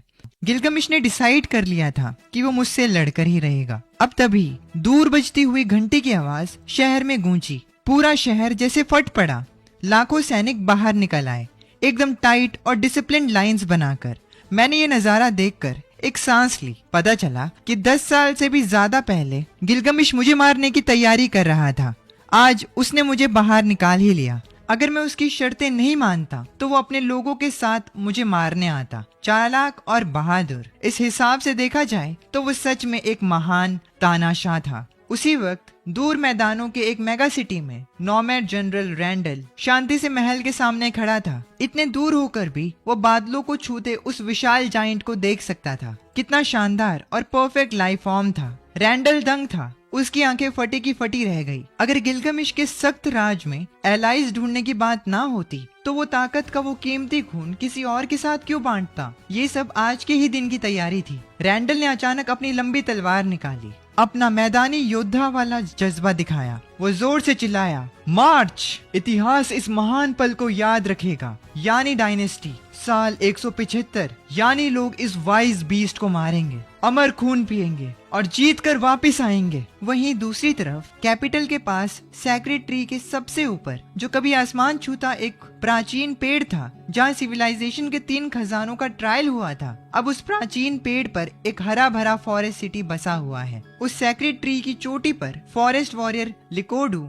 एक लकड़ी के सहारे खड़ा था और चुपचाप दूर खड़े उस डरावने विशाल जायंट को देख रहा था, यानी कि मुझे। कुछ स्टूडेंट्स शांति से उसके पीछे खड़े थे। टीचर, चलने का वक्त हो गया है। हमने राजा से वादा किया था तो हमें अपनी बात रखनी चाहिए, किसी ने धीरे से याद दिलाया। नहीं, हम लिकोडू फॉरेस्ट सिटी छोड़ रहे हैं और हमने कुछ ना करने का फैसला किया है। लियूची नाम के एक स्टूडेंट ने ना उम्मीदी में एक आह भरी। दूर से रॉयल सिटी को देखकर भी उस डरावने जायंट का ऑरा उसके दिल को दहला रहा था। क्या टीचर डर गए थे? एक मुफ्त स्टूडेंट ने आखिरकार पूछ ही लिया। रॉयल सिटी के 3 सबसे ताकतवर राजा एक साथ मिल रहे हैं। वो लेजेंडरी विजडम जायंट भी शायद उन्हें ना हरा पाए। मैं डर नहीं रहा हूँ, मुझे मौत से डर नहीं लगता, पर मैं अपनी सिविलाइजेशन और उस ज्ञान को खोने से डरता हूँ जो जिंदगी से भी ज्यादा कीमती है। इसीलिए मैं किसी जानवर की तरह कत्लेआम नहीं कर सकता। जो सिविलाइजेशन हमें मिली, जिस विजडम बीस ने हमारे लोगों को बचाया, अगर हमारे अंदर एहसान और इंसानियत ही नहीं है तो हम में और जानवरों में कोई फर्क नहीं रहेगा। स्टूडेंट्स ये बात सुनकर चुप हो गए। उनके टीचर उन 3 सबसे ताकतवर लीडर्स में से एक था। उन्हें पावर का खून मिला था। वो एक महान फॉरेस्ट हीरो थे जो जिंदा बचे थे,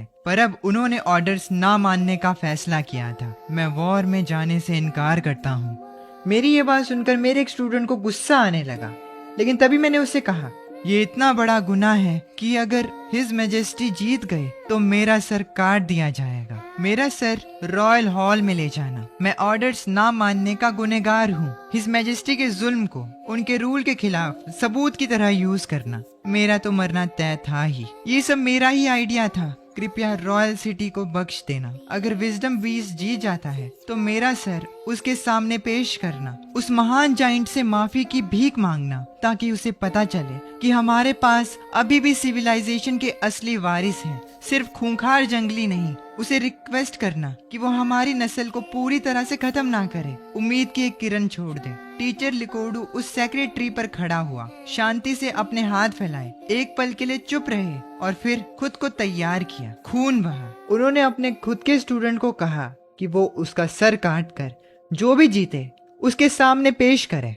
यानले के सबसे महान हीरोज में से एक फॉरेस्ट किंग लिकोडू बिना किसी विरोध के मर गया। स्क्वांजा ने लिकोडू के कटे हुए सर को देखा। वो जाना पहचाना शांत चेहरा जो चुपचाप एक जानवर की खाल में लपेटा हुआ था। अचानक उसके दिल में एक दर्द उठा। उसे महसूस हुआ जैसे जिंदगी में कुछ बहुत कीमती धीरे धीरे टूट रहा है। जमीन से अनगिनत तीरों की बारिश हुई। ये यानले की सबसे बेस्ट आर्मी थी, पर मेरे लिए ये बस चींटियों का एक झुंड था। उनके तीर शार्प थे पर बहुत कमजोर थे। तीर और भाले मेरी मोटी जीन्स और कपड़ों पर टकराए। मेरी स्किन पर एक खरोच तक नहीं आई। यहाँ तक कि उनकी एलीट आर्मी भी मेरे कपड़े नहीं फाड़ सकी। मुझे अंदाजा लगाना चाहिए था। मेरी आर्मी जंगल के जानवरों को हराने वाले इस विजडम जाइंट के सामने बेकार है, पूरी तरह बेकार। गिलगमिश कुछ नहीं कर पा रहा था और ठीक तभी गिलगमिश अचानक पूरी ताकत से उछला। एक ही झपकी में वो मेरे घुटने तक आ गया। मैं थोड़ा हैरान था।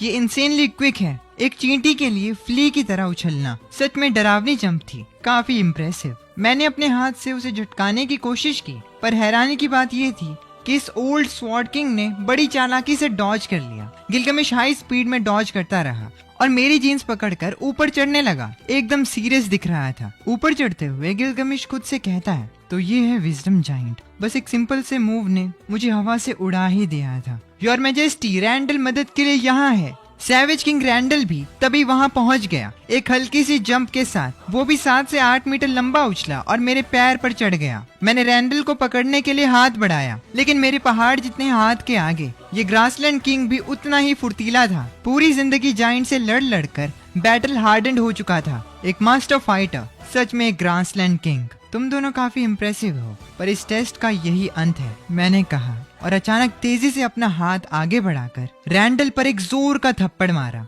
रैंडल का चेहरा बुरी तरह बदल गया। उसे रिएक्ट करने का वक्त ही नहीं मिला। वो तुरंत हवा में उड़ता हुआ दूर जा गिरा। अगले ही सेकंड मैंने गिलगमेश पर भी अटैक किया, पूरी ताकत से उस पर हाथ मारा। डैम इट, कैसे?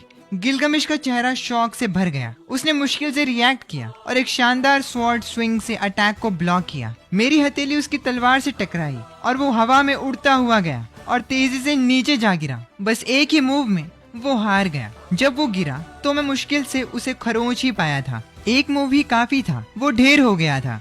गिलगमेश बहुत बुरी हालत में था। उसने कहा लेकिन मैं उसकी स्किन को थोड़ा ही काट पाया। और फिर एक कड़वी हंसी हंसा। उसके मुंह से बहुत सारा खून निकला। मैंने इस हीरो को हैरानी से देखा। हारने के बाद भी वो जरा भी डरा हुआ नहीं लग रहा था, ये जानते हुए भी कि हमारी ताकत में जमीन आसमान का फर्क है। गिलगमेश सच में एक कॉम्प्लेक्स और ताकतवर इंसान है। उसमें एक असली करिश्मा है, प्राउड है और सबसे अलग वो थोड़ा बदतमीज और अहंकारी है। गिलगमेश के हीरो वाले दिन अब जा चुके थे और मुझे असल में अफसोस हो रहा था, लेकिन गिलगमेश का वक्त अब खत्म हो चुका है और मैं इस चीज को नहीं बदल सकता। दूसरी ओर रैंडल के मुंह से भी खांसी करते वक्त खून निकल रहा था। उसकी छाती तेजी से ऊपर नीचे हो रही थी। आसमान में जायंट को देखते हुए उसकी आंखों में अभी भी डर नहीं था, क्योंकि उसने शुरू से ही मौत को कबूल कर लिया था। एक योद्धा मौत से कभी नहीं डरता। उसने बस एक उदास हंसी हंसी। तो ये है गैप, हम असल में किससे लड़ रहे हैं? उसकी बात सुनकर मैंने उससे पूछा कि अब तुम्हें पछतावा हो रहा है? मेरा पूरा शरीर गोल्डन रोशनी से चमक रहा था। मैं साइज में विशाल, बादलों को छूता हुआ, बिल्कुल किसी प्राचीन जायंट की तरह, मिस्टीरियस और मैजेस्टिक। और दूसरी तरफ ये लोग। मेरी बात सुनकर गिलगमेश ने जवाब दिया, पछतावा नहीं, ये बस एक चॉइस थी। गिलगमेश के मुंह से खून निकल रहा था। उसी वक्त यानी लोगों ने हार मान ली। विजडम जायंट के सामने उन्हें अपनी औकात पता चल गई। उन्हें पता था इसका क्या मतलब है। अपोकलिप्स, कयामत आने वाली थी। मैंने उनकी भागती हुई आर्मी की तरफ देखा। तबाही, पागलपन, हर तरफ चीखे। जो बच गए थे वो नाउमीदी में डरे हुए थे और पागलों की तरह हंस रहे थे। मैंने कभी नहीं चाहा था कि मैं इतनी सारी किस्मतों को कंट्रोल करूं। मैं पागलों की तरह हंसने लगा। अब क्लियर था कि मैं पागल हो रहा हूँ। मैंने कभी नहीं सोचा था कि मैं इतने लोगों की किस्मत तय करूंगा या किसी सिविलाइजेशन का उठना गिरना कंट्रोल करूंगा। मैंने इस बूढ़े होते हीरो किंग की तरफ नीचे देखा। तभी उसने शांति से कहा, क्या हम भी वैसे ही तबाह होने वाले हैं जैसे हमने इतनी सारी जानवरों की प्रजातियों को खत्म किया था? क्या तुम उनका बदला लेने के लिए हमें नष्ट करोगे? जब गिलगमेश ने ये कहा तब मैंने उसे कोई जवाब नहीं दिया। मैं उसे देख रहा था। उसकी सिविलाइजेशन अब खत्म होने वाली है, पर अभी भी वो डरा हुआ नहीं है। मैंने एक पल के लिए सोचा, क्योंकि तुमने मेरी सलाह नहीं मानी, इसीलिए मैं तुम्हें नष्ट करूंगा। तुमने पूरी दुनिया का इकोसिस्टम बर्बाद कर दिया और बहुत सारी स्पीसीज खत्म कर दिया। मैं तुम्हें ऐसे ही मल्टीप्लाई होने नहीं दे सकता। मेरी बात सुनकर गिलगमेश एक सुकून की हंसी हंसा। उसने कहा, सालों पहले तुमने मुझे बताया था कि सिविलाइजेशन क्या है। क्या अब तुम मेरे कुछ आखिरी सवालों का जवाब दे सकते हो? हमारा राजा असल में वाइज बीस्ट से सवाल पूछ रहा है। सभी लोगों ने अपनी सांस रोक ली। उस विशाल जायंट की तरफ ऊपर देखते हुए हवा कुछ सेकंड्स के लिए एकदम रुक गई थी। वो विशाल जानवर भी शांत था। अचानक एक गहरी भारी आवाज बादलों को चीरते हुए उस तबाह हो चुके शहीद शहर पर पड़ी। अपना सवाल पूछो गिलगमेश। उस पल दुनिया बिल्कुल शांत हो गई। खून से सनी जमीन पर सन्नाटा छा गया। भागते हुए सैनिक रुक गए। आसमान में उस जायंट को देखने लगे। गिलगमेश ने मुझसे पूछा, तुम हमें कैसे मिटाओगे? मैंने जवाब दिया, पानी से। मैं एक मैसिव फ्लड लाऊंगा जो इस पूरी सिविलाइजेशन को बहा देगी और तुम्हारा निशान मिटा देगी। जमीन तुरंत शांत हो गया। हर कोई डरा हुआ था, स्पीचलेस था। ये जमीन बहुत मैली हो चुकी है और पापी लोगों से भरी है। इसीलिए ये वाइज बीस्ट इस बुरी दुनिया को धोने के लिए एक विशाल फ्लड का यूज करेगा। पर चाहे वो बीस्ट कितना भी ताकतवर क्यों ना हो, वो पूरी दुनिया को कवर करने वाली बाढ़ कैसे ला सकता है? ये किसी भी बीस्ट की पावर से बाहर है। लोगों की सांसें तेज होने लगी। चेहरों पे डर था। किसी को शब्द नहीं मिल रहे थे लेजेंडरी बीस्ट को डिस्क्राइब करने के लिए। गिलगमेश ने मुझसे दूसरा सवाल पूछा, ये दुनिया फ्लैट और राउंड है, पर तुमने यहाँ कभी अपना कोई निशान क्यों नहीं छोड़ा? तुम आए कहाँ से हो? आखिर ये वाइज बीस्ट क्या है? तुमने हमें सिविलाइजेशन की आग क्यों दी और तुमने हमें दूसरी रेसिस को मारने से क्यों रोका? तुम कहते हो सभी की जान बराबर है, तो चाहे वो जंगली हो, समझदार हो, यहाँ तक कि पेड़ पौधे भी, तो इस जमीन का तुम्हारे लिए क्या मतलब है? गिलगमिश की बात सुनकर मैंने अपना सर नीचे किया। इस बर्बाद हीरो को देखते हुए मैंने इस मैच्योर सिटी को नीचे देखा और फिर मैंने बोलना शुरू किया, ये जमीन वो दुनिया है जो मैंने बनाई है। तुम सब मेरे बच्चे हो। जंगली, वाइज, पेड़ पौधे, सभी जीव मेरे बच्चे हैं, इसीलिए तुम मेरे लिए बराबर हो। मेरी इस बात को सुनकर हवा तक जैसे जम गई। जमीन पर लोगों की सांसें तेज हो गई, सांस लेने की आवाज तेज होती गई। गिलगमिश भी हैरान था, स्पीचलेस था। ये नहीं हो सकता। लेकिन अचानक वो हंसने लगा। उसकी हंसी बड़ी होती गई और पागलपन में बदल गई। इंटरेस्टिंग, ये बहुत इंटरेस्टिंग है। हम आखिर किससे लड़ रहे थे? तो वो लेजेंडरी वाइज बीस्ट वही बीस्ट था जिसे हम समझते थे। ये सच में कोई जाइंट बीस्ट नहीं, ये सभी चीजों का ऑलमाइटी क्रिएटर है जिसने इस दुनिया को बनाया। ऐसी किसी चीज को इस जमीन पर भगवान कहा जाना चाहिए। हमारी ट्राइब में कभी गॉड का कॉन्सेप्ट नहीं था, पर अब है। मैं एक बार अहंकारी हो गया था और मैंने सिविलाइजेशन का इतिहास लिखा जिसे जेनेसिस कहा। सोचा था मैंने सिविलाइजेशन बनाई, पर सच में इस दुनिया को बनाने वाला वाइज बीस्ट था। सभी जीव उसके अपने बच्चे हैं। क्या अजीब ताकत है। और मैंने सोचने की हिम्मत की। गिलगमिश के दिमाग में काफी क्वेश्चंस थे और अब अचानक से उसकी आवाज रुक गई। फिर उसकी हंसी ने आसमान चीर दिया। वो और जोर से हंसा, पर मैं अंदर से बस शांत था। मैं स्काई हाई जाइंट शहर के किनारे खड़ा था, इस बर्बाद हीरो किंग को हंसते हुए देख रहा था। मैं हमेशा से पेशेंट रहा हूँ, इसीलिए मैंने मौत से पहले उसका गुस्सा बर्दाश्त किया। गिलगमिश ने अपना आखिरी सवाल पूछा, हमारी दुनिया को बनाने में कितने दिन लगे? गिलगमिश ने यह अचानक पूछा। उस सवाल ने मुझे सच में सोचने पर मजबूर कर दिया। उस वक्त बगीचे को सैंडबॉक्स में बदलने के लिए मैंने मिट्टी खोदी थी। मिट्टी खोदकर जमीन को शेप दिया था। पहाड़, नदियाँ, मिट्टी का ये स्क्वायर पैच, मुझे इसको खत्म करने में पूरा 1 हफ्ता लगा था। तो मैंने सच्चाई से जवाब दिया, मैंने इस जमीन को बनाने में पूरे 7 दिन बिताए। 7 दिन? एक गॉड ने सब कुछ 7 दिन में बनाया? गिलगमिश हैरान था। वो ढेर हो गया हंसते हंसते। वो तब तक हंसा जब तक उसकी आंखों से आंसू नहीं आ गए। उसकी हंसी हिस्टेरिकल हो गई। इसका मतलब तो मुझे कमेंट सेक्शन में बताना। 1 सेकंड के लिए उसे अपने अंदर कुछ टूटने का एहसास हुआ। एक दिल टूटने की आवाज। उसका गर्व मरने से पहले चकनाचूर हो गया। टूटे हुए दिल से बुरा कुछ नहीं होता। ये सुन के मुझे भी दर्द हो रहा है वैसे।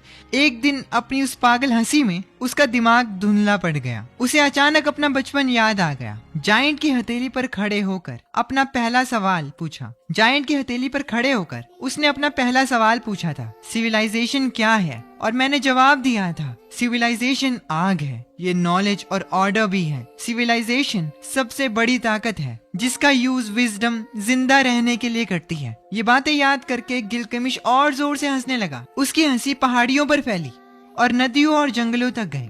इस जमीन पर हर कोई जैसे होश खोकर ऊपर देख रहा था, जैसे उन सब ने सॉल्ट पियर्स के राजा का उदासी भरा गीत सुना हो। अनगिनत लोग आंसुओं में बिलखने लगे, सॉल्ट पियर्स का बेनाम गीत गाते हुए।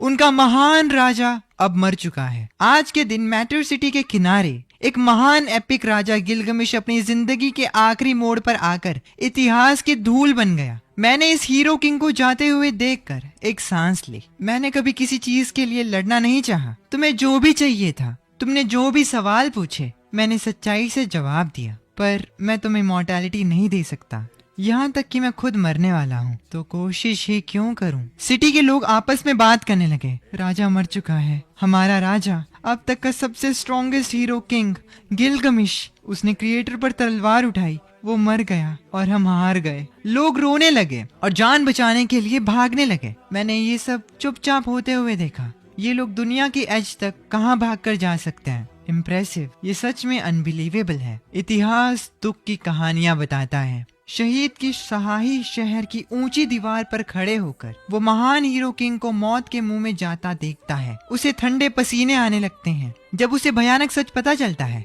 वो कहता है, मुझे मरने से पहले सब कुछ रिकॉर्ड करना होगा। मैं आने वाली जनरेशंस के लिए इस दुनिया का सच छोड़कर जाना चाहता हूँ। ये आदमी जो इतिहास लिखना चाहता है, पसीना उसके बाजुओं को भिगा रहा है। उसने अभी गिलगमिश की वाइज बीस्ट के खिलाफ एपिक चैलेंज को लिखा था और अभी भी कांपते हुए वो अगला पेज पलटता है। वो जल्दी से एक नया चैप्टर लिखता है, जेनेसिस, यानली किंगडम की क्रॉनिकल। वाइज बीस्ट असल में क्रिएटर था। गिलगमिश बुढ़ापे में अहंकारी हो गया था। उसने क्रिएटर पर तलवार उठाने की हिम्मत की, डिवाइन ब्लड से इमॉर्टैलिटी पाने की कोशिश की। आखिर में उसने गॉड्स को गुस्सा दिला दिया। गॉड्स ने ह्यूमैनिटी के गुनाह देखे, यानली सिविलाइजेशन को नष्ट करने का फैसला किया और सभी लाइफ को मिटाने के लिए एक वर्ल्ड एंडिंग बाढ़ भेज दी। उसके ये कहते ही आसमान कांपा। रॉयल सिटी के टेंस्ड माहौल में जमीन रोई। लोग पैनिक कर गए, डरे हुए, कांपते हुए। वो कहने लगे, पश्चाताप करो क्योंकि भगवान का गुस्सा हमारी पीठ तोड़ देगा। ग्रेट फ्लड हमारी दुनिया तबाह कर देगी, ये हमारी सिविलाइजेशन मिटा देगी। ठीक उसी वक्त एक झोला उठाए हुए एक ब्लॉन्ड बालों वाला नौजवान मेरे पास आया। मेरे पैरों के ठीक पास उसने झोला खोला, उसमें रखा एक सर दिखाया और रोने लगा। महान वाइज बीस्ट, फॉरेस्ट किंग लिकार्डो माफी की भीख मांगते हैं। मैं ये देखकर दंग रह गया। 3 में से सिर्फ 2 राजा आए थे। फॉरेस्ट किंग अभी भी गायब था। स्क्वांजा जमीन पर लेटकर माफी मांगने लगा। हम यानी लोग सभी सिर्फ जंगली नहीं हैं। मास्टर लिकोर्डो ने बहुत पहले अपनी मौत से ये प्रूव कर दिया था।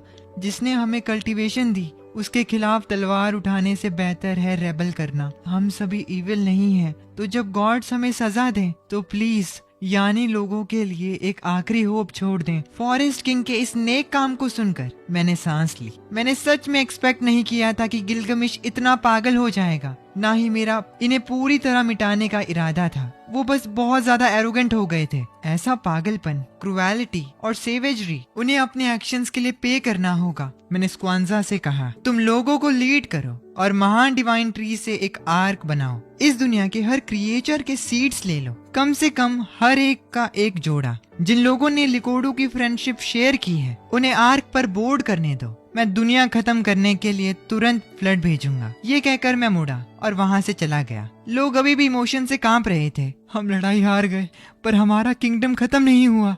अभी भी होप बाकी है। मर्सी के लिए क्रिएटर का थैंक यू। फॉरेस्ट किंग लिकोर्डो का शुक्रिया, जिन्होंने क्रिएटर को हमारी गुडविल दिखाई। हम सैवेजेस नहीं हैं, हमारे पास अभी भी रिडेम्पशन का चांस है।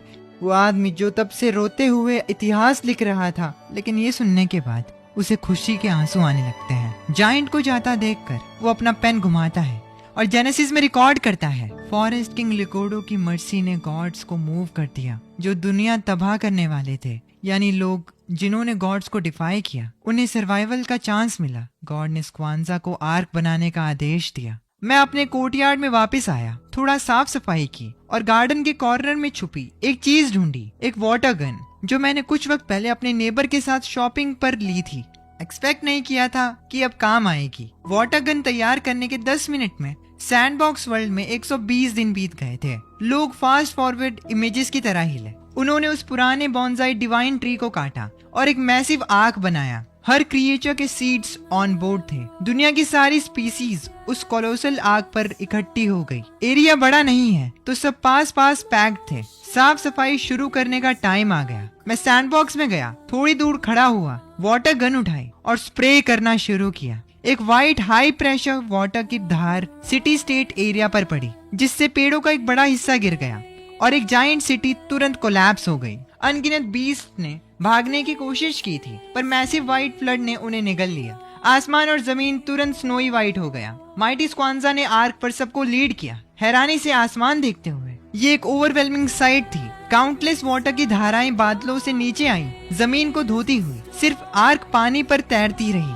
पूरी दुनिया को उस वास्ट वाइट फ्लड ने निगल लिया। रशिंग वाटर ने पहाड़ों और जमीन को डुबा दिया। लोग कहने लगे, क्या टेरिफाइंग फोर्स है। तबाही एक इंस्टेंट में आई। डेक पर मर्चेंट्स, नोबल्स, कॉमनर्स और स्लेव्स, ये सबसे पीसफुल और नेक लोग थे जो बचे थे। गॉड ने इविल को साफ करने के लिए फ्लड भेजा था। सारे सैवेज और गिल्टी लोग फ्लड में दफन हो गए। इस दिन ग्रेट फ्लड ने दुनिया तबाह कर दी। इसे डे ऑफ डिजास्टर कहा गया। स्क्वांजा ने लास्ट यानी लोगों को आर्क पर बचाया। खाली जहाज के कॉर्नर में गिरा हुआ स्क्राइब अपना क्विल पकड़े हुए उस महान अस्तित्व के डर में अभी भी खोया हुआ था। हमारी दुनिया गॉड्स ने बनाई है सिर्फ 7 दिन में। क्या अनबिलीवेबल पावर है। रोते और कांपते हुए ये बोलने लगा। बुढ़ापे के आंसुओं के साथ उसने लिखना शुरू किया और 7 डेज ऑफ क्रिएशन की लेजेंड को पूरा किया। फर्स्ट डे गॉड ने लाइट बनाई और ऐसे ही 7 दिन का रिकॉर्ड लिखा। 7वें दिन गॉड ने रेस्ट किया। इसे हॉलीडे कहा गया।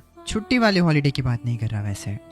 एनीवेज, मैंने सैंडबॉक्स को थोड़ी देर और धोया। सब कुछ साफ होने के बाद मैंने प्रेशर वॉशर ऑफ किया और स्टोरेज रूम में रख दिया। अब एक फ्रेश स्टार्ट था। चोंग युआन का एंडलेस स्लॉटर, ओवरब्रीडिंग से दुनिया लगभग तबाह हो गई थी। अब हर स्पीशीज का बस एक पेयर बचा है। जल्द ही वो पुराने इकोसिस्टम में वापस आएंगे। उम्मीद है इस बार वो ज्यादा केयरफुल रहेंगे। अभी तक इस सैंडबॉक्स सिमुलेशन को बनाने में मेरी मदद जेनेसिस एआई ने की थी। तो इस वर्ल्ड को खत्म करके दोबारा स्टार्ट करने के बाद जेनेसिस एआई ने मुझे बताया, अगर तुम उन्हें डिस्ट्रॉय नहीं करते तो वो खुद डिस्ट्रॉय हो जाते, वो एक दूसरे को खा जाते। नई स्टार्ट अभी ठीक है। उसकी बात सुनकर मैंने थोड़ी सांस ली और मैंने उसे कहा, मैं उतना फ्रेजाइल नहीं हूँ, मुझे कंफर्ट करने की जरूरत नहीं है, बस थोड़ा अपसेट हूँ। जेनेसिस एआई फिर बोला, एज अ हाइव क्वीन तुमने काउंटलेस स्पीसीज बनाई हैं, तुम एक महान क्रिएटर हो। उसकी बात सुनकर मुझे गुस्सा आ गया और मैंने उसे कहा कि मैं एक आदमी हूँ, हाइव क्वीन नहीं। मैंने उसे करेक्ट किया। इतना सब कुछ देखने के बाद मैं अपने मेन यार्ड गेट के पास चेयर पर बैठा और फ्रेशली छिले फल खाने लगा, क्योंकि ये बगीचा मेरा ही तो है। लेकिन मुझे स्टमक कैंसर है, पेट का ध्यान रखना होगा। अब मैंने अपनी ब्लैक नोटबुक निकाली और उस पर लिखना शुरू किया, एरा ऑफ बीस्ट्स, जेनेसिस। ये थर्ड मास एक्सटिंक्शन था। 99% लाइफ वैनिश हो गई। इतना लिखने के बाद मैंने अपनी नोटबुक रख दी और मैं सोने चला गया। अगली सुबह मुंह हाथ धोते वक्त मुझे बॉडी में एक क्रेजी बॉइलिंग पावर फील हुई। मैं हैरान था। मैंने जल्दी से अपनी बॉडी चेक की, शीशे में देखा, मैं बस कुछ इंच लंबा हो गया था। अब 6 फीट टॉल, चेहरा स्मूथ और शार्प, एक हैंडसम एलिजेंट वाइब, बॉडी सॉलिड और फिट, बिल्कुल एक ग्रीक स्कल्पचर जैसी, मस्कुलर और परफेक्ट बिल्ट। मुझे जल्दी रियलाइज हुआ कि ये थर्ड एक्सटिंक्शन का रिजल्ट था। अब मैं एक टॉप एथलीट के लेवल पर हूँ। मैंने अपनी मुट्ठी कस ली। ये ताकत और ये परफेक्ट लुक्स, मुझे ऑलमोस्ट नॉर्डिक गॉड जैसी फीलिंग आ रही थी। सूचिन तो पक्का फ्रीक आउट करेगी। बड़ी साला। मैंने जेनेसिस एआई से पूछा, क्या मैं अपने जीन्स को एडिट कर सकता हूँ? मैं इन लाजवाब भारी रूप को रीसेट करना चाहता हूँ। ये परफेक्ट लुक बहुत ज्यादा ही अट्रैक्टिव है। मैं सड़क पर चलूंगा तो लोग चिल्ला पड़ेंगे। सच कहूँ तो मैं पहले जैसा दिखता था उसमें ठीक था। सूचिन और पड़ोसियों के लिए वही अपनाना काफी मुश्किल था। जैसे अभी ये फिर से बदल रहा है, उन्हें पूरा शक हो जाएगा मुझ पे। जेनेसिस एआई ने मुझसे कहा, हाउस ओनर के पास जेनेटिक कोड को अनलॉक करने की नेचुरल एबिलिटी है। रिकम्बाइनेशन हीरो, तुम्हारे पास अपने खुद के जीन्स को एडिट करने की एबिलिटी है। क्या तुम रिकम्बाइनेशन सेल्स के साथ मर्ज होना चाहते हो? मैंने जेनेसिस एआई को कहा, मैं पहले से एक रिकम्बाइनेशन हीरो हूँ। असल में मैं पहले से कमजोर था, इसीलिए मॉडिफिकेशन नहीं झेल सकता था। अब मैं काफी ताकतवर हूँ, तो मैं इन सेल्स के साथ जुड़ सकता हूँ। इसीलिए मैं अब इस बात से परेशान नहीं हूँ कि मुझे क्या बनना है। जेनेसिस एआई ने मुझसे कहा, अगर तुमने ज्यादा इंतजार किया तो शायद तुम मर जाओगे। मैंने उससे कहा, अब जब मैं काफी ताकतवर हूँ तो मैं आखिरकार इस रिकम्बाइनेशन सेल्स को संभाल सकता हूँ। जेनेसिस एआई ने मुझे बताया, ये इंसान बनने या ना बनने की बात नहीं है। अगर तुम बहुत ज्यादा देर करोगे तो जिंदा नहीं बचोगे। मैंने जेनेसिस एआई से कहा, ऐसे में मैं कैंसर को खुद को मारने का इंतजार कर रहा हूँ। नॉर्मल होना बिल्कुल भी मजेदार नहीं है, एक बग बनना इससे कहीं बेटर है। जेनेसिस एआई से कहा, हाइव के साथ मर्ज हो जाओ, जिसके बाद सेल फ्यूजन शुरू हो गया। अचानक से मेरी हड्डियों के अंदर बेहिसाब दर्द होने लगा। मेरे पूरे शरीर से ठंडा पसीना निकलने लगा और मैं दर्द के मारे बेड पर गिर गया। मैं जोर से चिल्लाया और फिर बेहोश हो गया। जब मैं जागा तब 3 घंटे बीत चुके थे। मेरा पूरा शरीर ब्लैक ग्रे कचरे से ढका हुआ था। मैं जल्द से शावर लेने गया, कपड़े बदले और खुद को चेक किया। मेरी बॉडी बदल चुकी थी। अब मेरे अंदर अनगिनत पोटेंशियल था। मैंने खुद से कहा, मैं सच में एक बग हूँ। मेरे हाइव सेल्स बहुत तेजी से डिवाइड हो सकते हैं। मैं अपने जीन्स को जैसा चाहूँ वैसे एडजस्ट कर सकता हूँ। मैंने अपनी आंखें बंद की और उस अंधेरे स्पेस में मैंने एक ट्विस्टेड डबल हीलिक्स डीएनए देखा। मेरे ह्यूमन जीन्स में बहुत सारा बेकार कचरा था। वो पहले ही साफ हो चुका था। सिर्फ अच्छी चीजें ही बची थी और मेरी जीन चेन का सबसे बड़ा हिस्सा खाली था। पर जब मैंने कैंसर सेल्स को हटाने की कोशिश की तो जेनेसिस एआई ने मुझे रुकने का जवाब दिया। उसने कहा, ये कोर जेनेटिक हिस्सा है, इसे हटाया नहीं जा सकता। ये सुनकर मैंने गहरी सांस ली। मुझे पता चला कि मैं अपने ह्यूमन जीन्स को नहीं हटा सकता और इसीलिए ठीक होने का कोई और रास्ता ढूंढना होगा। ऊपर से जेनेसिस एआई ने मुझे एक डरावनी बात बताई। कैंसर सेल्स असल में बॉडी के रेबल सेल्स होते हैं, इसीलिए मैं जितना ताकतवर बनूंगा कैंसर सेल्स भी उतने ही ताकतवर होंगे। दूसरे शब्दों में, जब मेरी ताकत बढ़ेगी तो कैंसर सेल्स की ताकत भी बढ़ेगी। और तब मुझे समझ में आया कि मेरे अंदर कैंसर सेल्स पागलों की तरह इंक्रीज हो रहे हैं और अगर अब मैंने थोड़ी और पावर एब्जॉर्ब की तो शायद मैं ऑन द स्पॉट ही मर जाऊंगा। इस बात ने मुझे सच में डरा दिया और अभी के लिए मैं चौथे मास एक्सटिंक्शन से ज्यादा फीडबैक नहीं झेल सकता। मैंने एक गहरी सांस ली और फिर अलर्ट रहने का डिसाइड किया। इन सभी बातों से मुझे एक सीधा मतलब पता चलता है। सैंडबॉक्स में कुछ वक्त के लिए, चाहे वो उस जमीन पर कितनी भी तबाही मचाएं, मैं पहले की तरह बीच बचाव नहीं कर सकता। मुझे होशियार और अलर्ट रहना होगा। रिसेंटली बहुत ज्यादा एक्सटिंक्शंस हुई, उन्होंने सब कुछ रीसेट कर दिया। मुझे याद है पिछली रात गिलगमिश आखिरी वक्त में बिल्कुल पागल और निराश हो गया था, जिसने मुझे मौत के बारे में सच में डर और खौफ का एहसास कराया। और तो और मेरे पेट का कैंसर मिड स्टेज से टर्मिनल स्टेज पर पहुंच गया है। मौत हर जिंदा चीज के लिए डरावनी होती है, तो क्या सच में मैं इससे बच सकता हूँ? मेरे दिमाग में काफी ज्यादा चीजें चल रही थी, लेकिन मैं अपने बेड से उठता हूँ और आंगन के गेट की तरफ चलता हूँ अपने लेट स्टेज कैंसर के साथ। मेरे पास वक्त कम पड़ रहा था, मुझे अगले एरा में बढ़ना होगा। मुझे अपने सैंडबॉक्स के साथ रेसेस को इवॉल्व करना होगा और सुपरनैचुरल चीजों के अंदर एक्स्ट्राऑर्डिनरी पावर्स पर काम करना होगा। कैंसर सेल्स से लड़ने का कोई रास्ता ढूंढना होगा। ये सब सोचते हुए मैं सैंड टेबल को देखता हूँ। मुझे रियलाइज होता है कि सब कुछ मुरझा रहा है, जिंदगी का लगभग कोई निशान नहीं बचा। यहाँ रियल वर्ल्ड में एक रात सैंडबॉक्स के अंदर 40 या 50 साल के बराबर होती है, लेकिन इसके बावजूद भी दुनिया अभी तक ठीक नहीं हुई है। सैंडबॉक्स के अंदर हर स्पीशीज का एक ही जोड़ा बचा है। धीरे धीरे उनकी आबादी फिर से बढ़ रही है और अब वो सच में भगवान की चेतावनियां मानते हैं। सभी जीव बराबर हैं और इसीलिए वो सिर्फ उतना ही लेते हैं जितना खाने की जरूरत होती है। वो बिना वजह किसी को नहीं मारते, यहाँ तक कि वो कुछ रेसेस को बढ़ाने में मदद कर रहे हैं। इसके साथ ही एक्सटेंशन के बाद नई रेसेस उभर रही हैं, हर तरह की अजीब चीजें। अंत के बाद नया जीवन शुरू हो रहा है और धीरे धीरे करके ये सब स्टेबल हो रहा है, लेकिन ये सब बहुत ही ज्यादा धीमा है। मुझे पता था कि मेरी बीमारी इतनी देर नहीं रुक सकती। मैं सोचता हूँ क्या मुझे एक दूसरा सैंडबॉक्स शुरू करना चाहिए, एक और जेनेसिस। और अब मैं सोच रहा हूँ एक नया वर्ल्ड सैंडबॉक्स सिमुलेशन खोलने की, जहाँ पर मैं एक और नई सिविलाइजेशन को एक सुपरनैचुरल सिस्टम डेवलप करने दूं। पर अभी ये रियलिस्टिक नहीं लगता। जो बड़ा सैंडबॉक्स मेरे पास है उसमें अभी मुश्किल से सुपरनैचुरल पावर की झलक दिखी है और इसीलिए ये मेरे औकात के थोड़े बाहर लग रहा है। ये सब सोचते हुए मैं स्ट्रेटेजी बदलता हूँ। विजडम एक फ्री रिसोर्स है, ये हर तरह की ऐसी चीजों की तरफ ले जाती है जिसे एवोल्यूशन समझा नहीं सकता। और जब ऐसी बात है तो शायद मुझे दूसरों के दिमाग का भी इस्तेमाल करना चाहिए। अकेले सोचना बहुत लिमिटेड है, क्यों ना और लोगों को इसमें शामिल किया जाए। मैं सोचता हूँ एक ग्रुप को अपने साथ जोड़ लूं और मैं डिसाइड कर लेता हूँ कि मैं इस चीज को पूरी तरह से करूंगा। अकेले स्पीसीज को इवॉल्व करना बहुत ही धीमा प्रोसेस है। अच्छा होगा कि दूसरों को साथ लाऊं और उनसे हर चीज सिमुलेट करने में मदद लूं। बाउजी एवोल्यूशन, मुझे वो सैंडबॉक्स गेम्स याद हैं जो मैं खेला करता था। बाउजी एज अ प्लेयर, एक बाउजी से शुरू करके आगे बढ़ना और आखिर में अलग अलग तरह की जिंदगी में बदल जाना। क्या हो अगर मैं एक मिनी सैंडबॉक्स सेट करूं, एक ऑनलाइन गेम की तरह जिसमें लोग डिवाइसेस के जरिए लॉग इन करें। सैंडबॉक्स को एक गेम समझो और जर्ग लाइक टेक्स्ट से नई प्रजातियां बनाने में मेरी मदद करो। ऐसा हो सकता है, बस इसमें कोई मॉन्स्टर ग्राइंडिंग या लेवलिंग अप जैसा कुछ ना हो। आखिर ये कोई गेम नहीं है, ये एक रियल वर्ल्ड है। मैं इसको माइनक्राफ्ट जैसी ओपन वर्ल्ड सैंडबॉक्स बनाने की सोच रहा हूँ। प्लेयर्स को 1000x स्पीड पर सेल डिवीजन शुरू करने दो ताकि वो अपनी खुद की प्रजातियों को एक स्पोर के रूप से इवॉल्व करें। वो सेल की ग्रोथ,